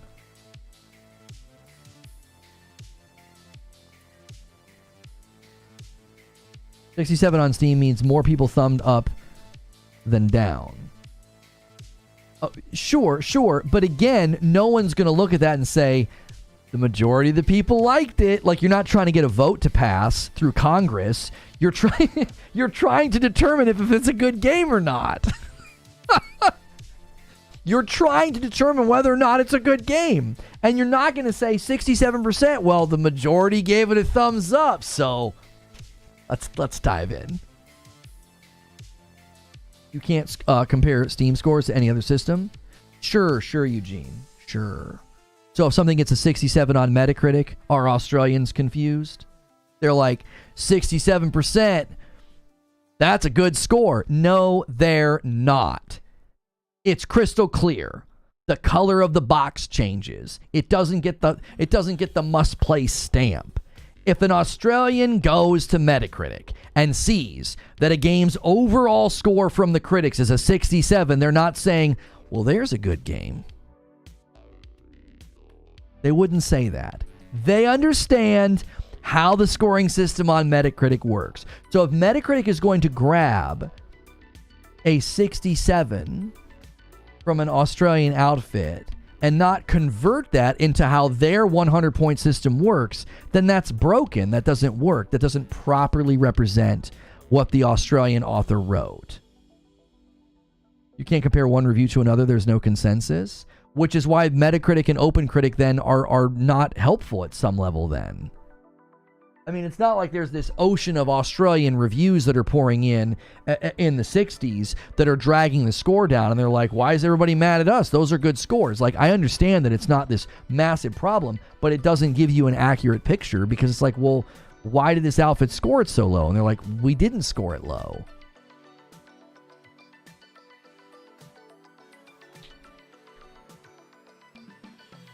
There is no scoring system on Meta, but there is. But there is. They take everyone's scores and they show you what the average is. Like, this score means nothing then, because inside this score is a bunch of scores that don't even communicate the same thing. It took an hour, finally. Don't be condescending and act like I didn't understand what you said an hour ago. I understood what you said an hour ago, and I agreed that Metacritic should completely change what they're doing. They should take the 67 from the Australian outfit and change the score. You've not like broken through the thick skull of my head like I didn't get it. I understood it. You don't need to be condescending. I don't agree that these outlets should be using their own unique scoring system. Like, I don't agree that IGN should be like, oh, we think a 7 is good. Just because I don't agree with you doesn't mean I didn't understand your position. That's rude. Metascores can only be compared to Metascores. Right, but what the Metascore represents is broken conversion of all these different systems. Like, if IGN thinks a 7 is good and another outlet thinks a 7 is average, both of those 7s are doing the same thing on Metacritic. IGN reviews can only be compared to IGN reviews. Yeah, but all you're doing now is just stating unproductive observations. That's not productive. We literally use Metacritic and OpenCritic to get an approximation of what a game is getting. What kind of scores is it getting? But if everybody's using a different scoring scale, it doesn't make any sense at all. Like, if every state across America used a completely different scoring system, if in one state a 40% was an A, and in the next state a 90% is an A, and then you average the scores of the country, it would be confusing. You'd be like, I don't understand. Are Americans that dumb? Don't answer that. We kind of are. But you see what I'm saying? Like, that would be really confusing to aggregate the scores and the averages when no one's using the same scale. And if what you're saying is that basically Metacritic is worthless because Metacritic is basically giving an average of scores that don't play by the same rules, then I guess I agree with you. But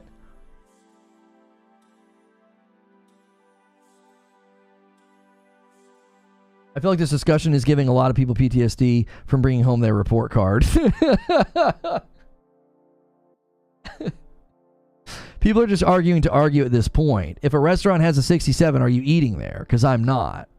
That's what I'm saying. Like, this idea that we can't have a consensus amongst all of these outlets to be like, okay, whether it's a 10-point or 100-point, because a 10-point scales up to a 100-point very easily, right? You see an 8.5 and you know that that's an 85, okay? So whether it's a 10-point or a 100-point scaling system, it's not hard to see that in virtually every other environment where a product is scaled on 5 stars or 10 points or 100 points, it's not hard to see that there's a general consensus that a 70% is not good. It isn't. If you went to Amazon and saw the number of stars that equals a 70, which is like, what, like a 3.5? You're going to go for the 4.5s and the 5s. You're going to go for the 4s, the 4 out of 5s, and the 5 out of 5s, and the 4.5s out of 5s. Once something drops like a 3.5, you know that product has issues. You don't need it explained to you. You're not like, well, did the people leaving the star reviews, were they Australian? Like, you don't need that explained to you. You just know. You're like, yeah, This vacuum cleaner, this microwave's getting a 7. It's getting a 70%. That's not good. You're getting an approximation of the product's value. 70 isn't bad either. Like I said, it's not good, it's not bad. It's in the middle. There's a valley between good and bad, and it's like lukewarm, average, mediocre.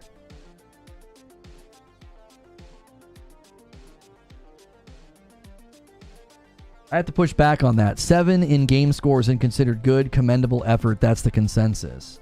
I don't know. Nope. If a game comes out and it's got, if we think that that's good, then why don't they put 7 out of 10 on their promotional materials? Why? Why? They put 8s, 9s, and 10s. Why? Because a 7 is not seen as a good score. I mean, that's almost a checkmate in my mind. Even the marketing teams know.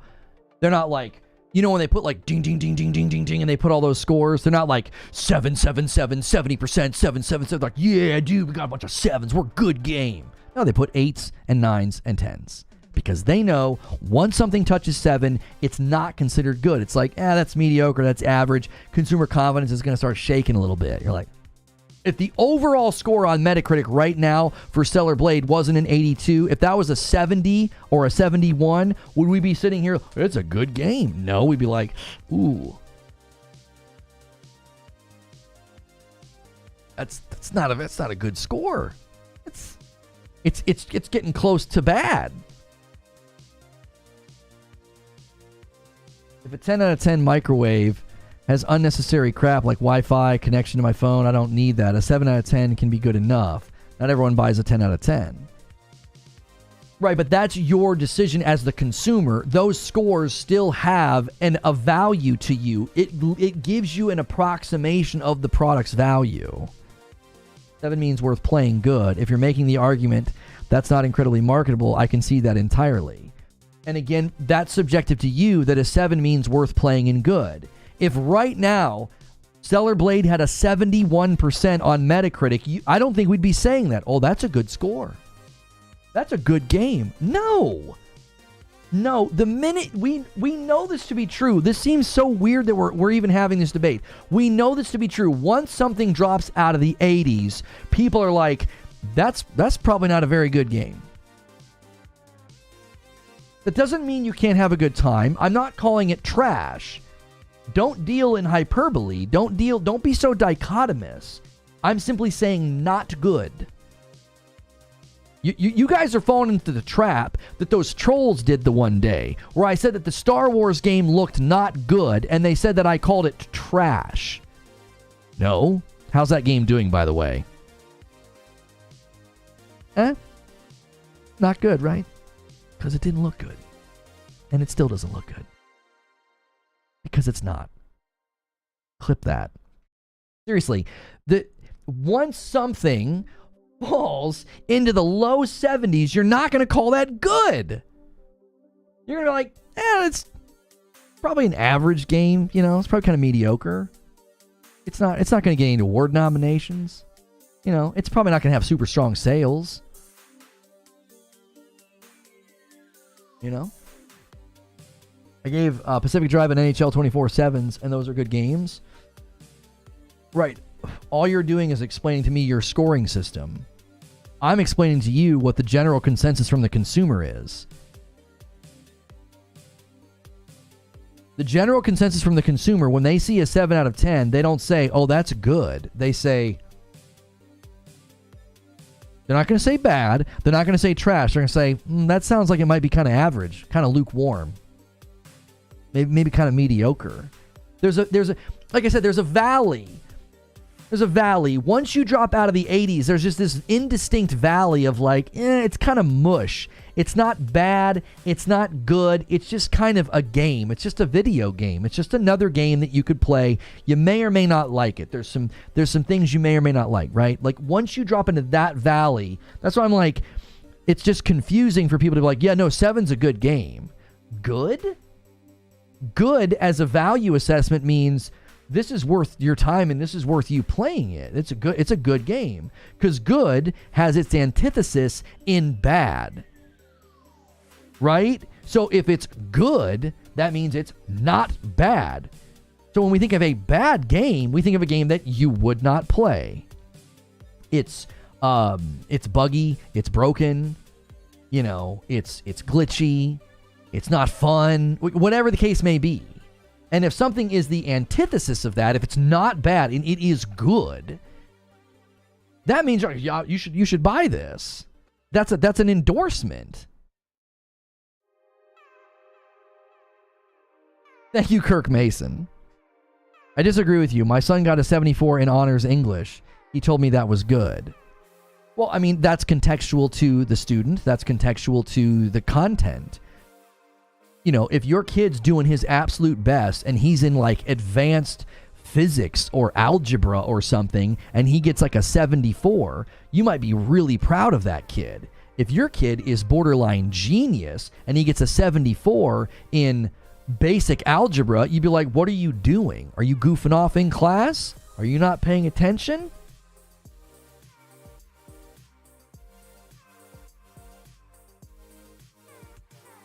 Not bad does not equal good. I said saying something is good means that it is not bad.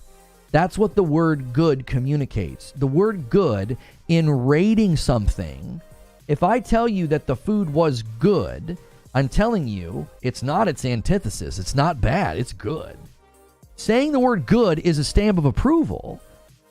And a 7 out of 10 on virtually every product, movie, music, vacuum cleaner, or video game, if I see a 7 out of 10, I don't say, that must be a good game. Nova with the 29 months. I play games for hundreds of hours, but I only buy a handful of games each year. I'm very likely to pass on anything below 80. Exactly. We know from consumer behavior, consumers only buy somewhere between 1 and 3 games a year. Are they buying a 7? When there's 8s and 9s? Are they? No, I don't think so. They're gonna clutch those pennies. They're gonna say, I'm gonna wait. Or what are they gonna say? I'm gonna wait for a sale. I'm gonna wait for a sale. Yeah. 7 out of 10. It's not strong enough. Yeah, I'm only buying 2 or 3 games a year. If this was the first game ever scored and it had a 7, we wouldn't know what that means. We've seen thousands of reviews now. We know what a 7 means. Right. That's exactly my point, Zuby. Like, if you look at the Game Awards, most of the games that got nominated for Game of the Year last year were all in the 90s or up. And if anybody squeaked in that wasn't in the 90s, they were in the mid to high 80s. So those are the best games. They're in the 90s. What's below best? Right? Good. There's good, and then there's the best. Good would be everything in the 80s. Once you fall out of the 80s, it's like, I don't think you're getting any award nominations. You're not getting any really attention. Your sales are probably going to not be that great either. Let's take, what did we say? It was Liza P. Metacritic, right? We saw Liza P's Metacritic. It's at an 80 right now. And the reason we took issue with that is when we went to Steam and we went to PlayStation, Xbox is a little unfair. Xbox is a little unfair because Xbox had Liza P on Game Pass, so a ton of people that would ordinarily probably never play Liza P got to try it, and that pulled its score down. So I don't think Xbox is a good representation of Liza P's quality because you have unhelpful data in there. You have people that played Liza P for 20 minutes and gave it a bad score, okay? You're cutting out great and better. Well, better doesn't work in scoring games. You wouldn't say it's a better game. Better than what? Better as a term only works in a comparative sense. So better than what? If you were saying better, you might be talking about a sequel, or you might be making a comparative statement of like Liza P is better than Rise of the Ronin or something like that. If that's your opinion, I'm not saying Liza P is better. I'm saying that's the use of the word better. But the reason we took issue with that is like Liza P had like 90s and up from most people, and we thought, why did it get an 80? That seems low in comparison to where the users are scoring it, right? Nobody pushed back and said, but Lono, an 80 is a really good score. That's a great score. Because if 70 is good, then 80's got to be better than that. 80's got to go up into like the great category. What's 80s, by the way? To you guys that are saying 70s are good, what's 80s? On your scoring threshold. And you're like, yep, a 70 to a 79 is good. Okay, what's 80 to 89?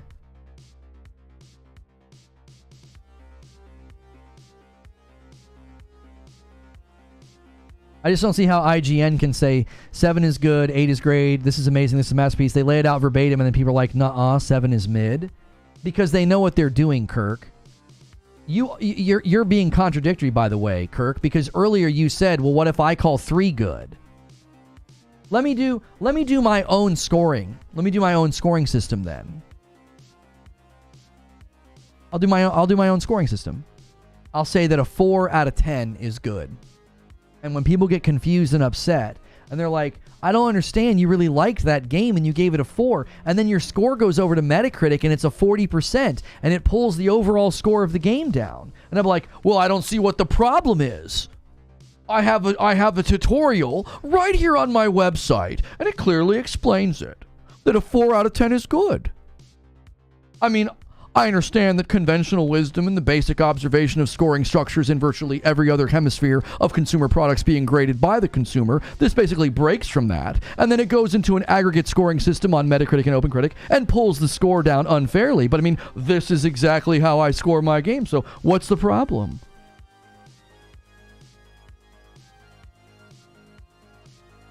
In every other scoring system, no one says that. No one's like, well, I mean, when I score a product on Amazon, you know, I give it 2 stars, and I think 2 stars is good.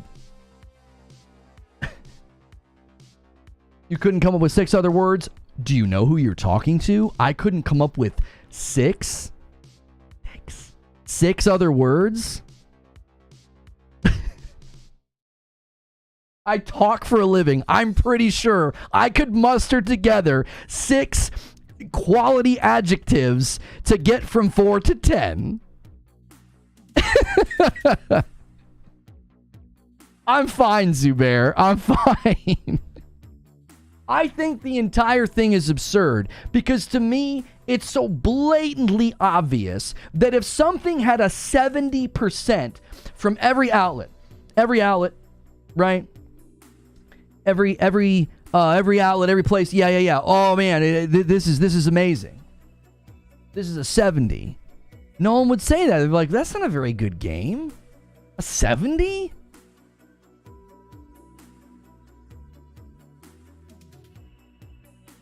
If every single outlet gave it a 7 out of 10 and it showed up on Metacritic with a 70, nobody's looking at that and saying, well, that's a good game. What you're saying is absurd. You're giving IGN an out, which is weird, by the way, because it's IGN, the tabloid of the gaming world. If 10 is best in class, 9 is that class, what numbers would you use for good and better than good, respectively? I don't understand the question. I'm not buying 70s, but it doesn't mean it's not good. Just like you say there are words to use above good, there are words to use below good. There's good, there's mediocre, average, lukewarm, right? You guys are doing the thing you think I'm doing. You automatically assume if something's not good, we have to jump to bad. That's a misunderstanding of my position. The minute you fall below good, there's plenty of words you can use. 70 to a 79 to me, that's an average game. That's average. It's just a video game. It's not worthy of a stamp of approval. It's not worthy of like a strong recommendation. Yeah, mediocre, average, lukewarm. There are words you can use underneath the quality adjective of good.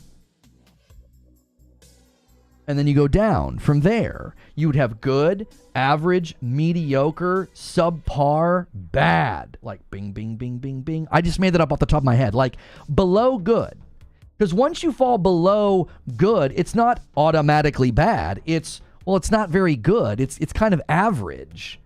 It's kind of mediocre. It's kind of subpar. It's bad. And then there's good.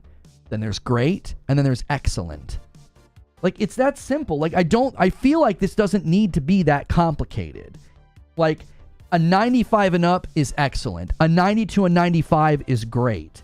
Once you get into the 80s, I just think those are good games. All games in the 80s, to me, that's a good game. Once you fall below the 80s, no, I don't think that's a good game. I think you're talking about an average game, a mediocre game, a subpar game, something along that hemisphere. Like, once you fall below 75, I'm not going to say that's a good game. Like, no, yeah, it's kind of mediocre.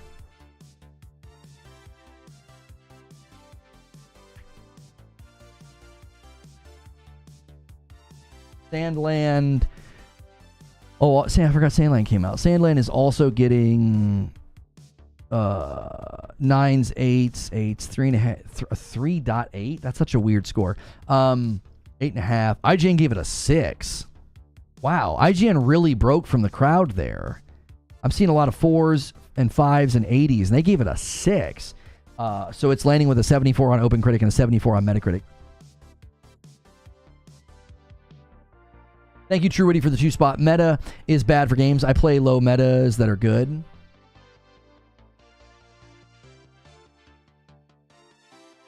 So you said good, great, and excellent. 70s good, 80s great, 90s excellent. Crazy you just agreed with us. No, I did not agree with you. It's funny how much you have to misrepresent what I say and repackage what I say just to engage with me. Like, it's kind of irritating. It's smarmy and unhelpful.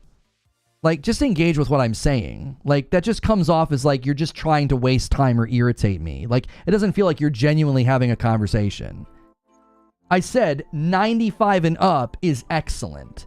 You're so close to perfection, you're excellent. And then 90 to 95 is great. And then the minute you land in the 80s, that's a good game. Once you fall out of the 80s, the average person sees a 7 and doesn't think that's a good game. That's what you said, though? No, it's not. Now you're doubling down on the dishonesty. I didn't say that. I gave you my scoring system. Go back and rewind if you need to re-listen to it, because it seems like you do. I did not say, oh yeah, a good, a great, excellent, and then that's all I said. I gave you my scoring system, which I think the average person would agree. When they see a 7 out of 10, they don't think that's a good game. When you see a 7 out of 10 on a movie, on an album, you don't say that's a good movie. You don't. If somebody said, yeah, it's getting a 70% from the audience, from the critics, you wouldn't say that's a good movie. I'm just saying I don't want to throw away 80% of something and only pay attention to 20. If we did that with anything else, that would be wild. But now you're straw manning and shadow boxing, because I never said that. I'm not even arguing for that. IGN is rating a 10 as a masterpiece, 7 is good. It doesn't seem that far-fetched. Right. We're coming all the way back full circle. We're just running in a giant circle. IGN's scoring system works within the logic that they have built. But the average consumer who's looking at Rotten Tomatoes or 5-star ratings on products or Metacritic scores based on 100 or Steam scores, the average consumer doesn't see 7 as a good score. That's the point that you're all missing.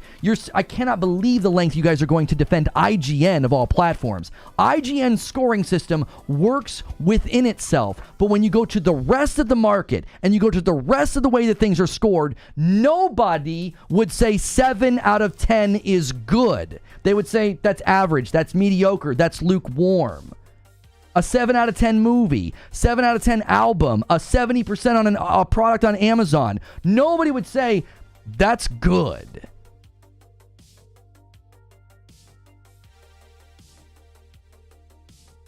That's not IGN's problem? Sure it is. You're coming to the public and expecting them to go and do a bunch of research on your scoring system. Do you have to do that with other platforms? You got to go to Rotten Tomatoes or Amazon, or do you have to go to these other platforms and like basically study their scoring system before you can understand it?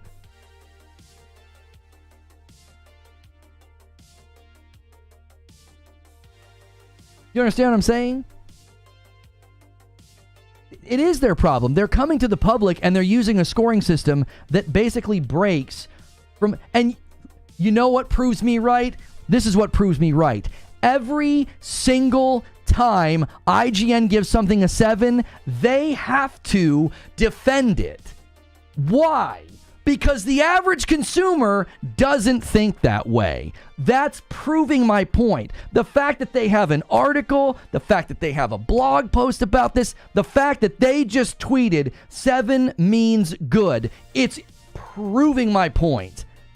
The public is going to IGN and saying, that's not what 7 means to the rest of the world when we rate a product. It's not their problem. It's consumer stupidity. It's lazy. I think what you just said is blazing stupidity. They're intentionally subverting the public's expectations and then expecting them to go do research. You should go to our website and you should research our scoring system. Like, I think it's brazen arrogance to call the public stupid because they are taking a scoring system that in every other venue, we know that a 7's not good. Restaurants, music, movies, products from Amazon. But we're supposed to know, IGN 7 is different. I'm supposed to make an exception for IGN. I understand. They tweet snapshots of their reviews and snapshots of their scores, but I'm supposed to do the extra due diligence to go to their website, find their scoring system, and then read the explanation of the scoring system. Got it. The consumer stupid. Got it. I'm not sure chat is with you here. Do you think I've ever given a single hoot if the crowd agrees with me? I don't make my decisions and observations and formulate my opinions based on the group.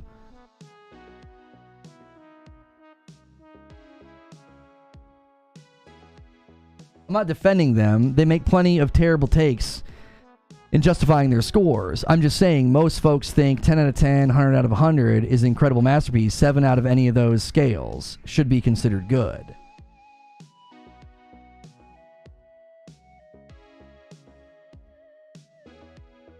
I will not buy a product on Amazon unless it's over a 4. When Dave Portnoy gives a pizza review and gives a 7.1 or higher, guess what? They say that's a good score and the pizza joint sees more success from it. Right, but Portnoy has formulated his own culture. There is not a pizza scoring culture. He created that. Like, Portnoy didn't come to years and years of pizza scoring and suddenly start like, no, this is how I'm going to score it. He literally created his own thing. Your argument is predicated on a consensus opinion. It's predicated on consensus. It's predicated on a consensus expectation, not an opinion. People don't have like this strong opinion that like a 7 out of 10 is bad. They're coming from other avenues that score like that, and they have a baked-in expectation. That's it. That's all there is to it. It would be like saying we're a fast food restaurant. Okay, cool. How long's the wait? Your meal will be out in 35 minutes. You'd be like, wait, you said that you're a fast food restaurant. Yeah, well, we define fast food differently. Like, you see what I'm saying? That's just confusing. The games industry created their own scoring scale. No, the games industry did not create their own scoring scale. These different outlets did.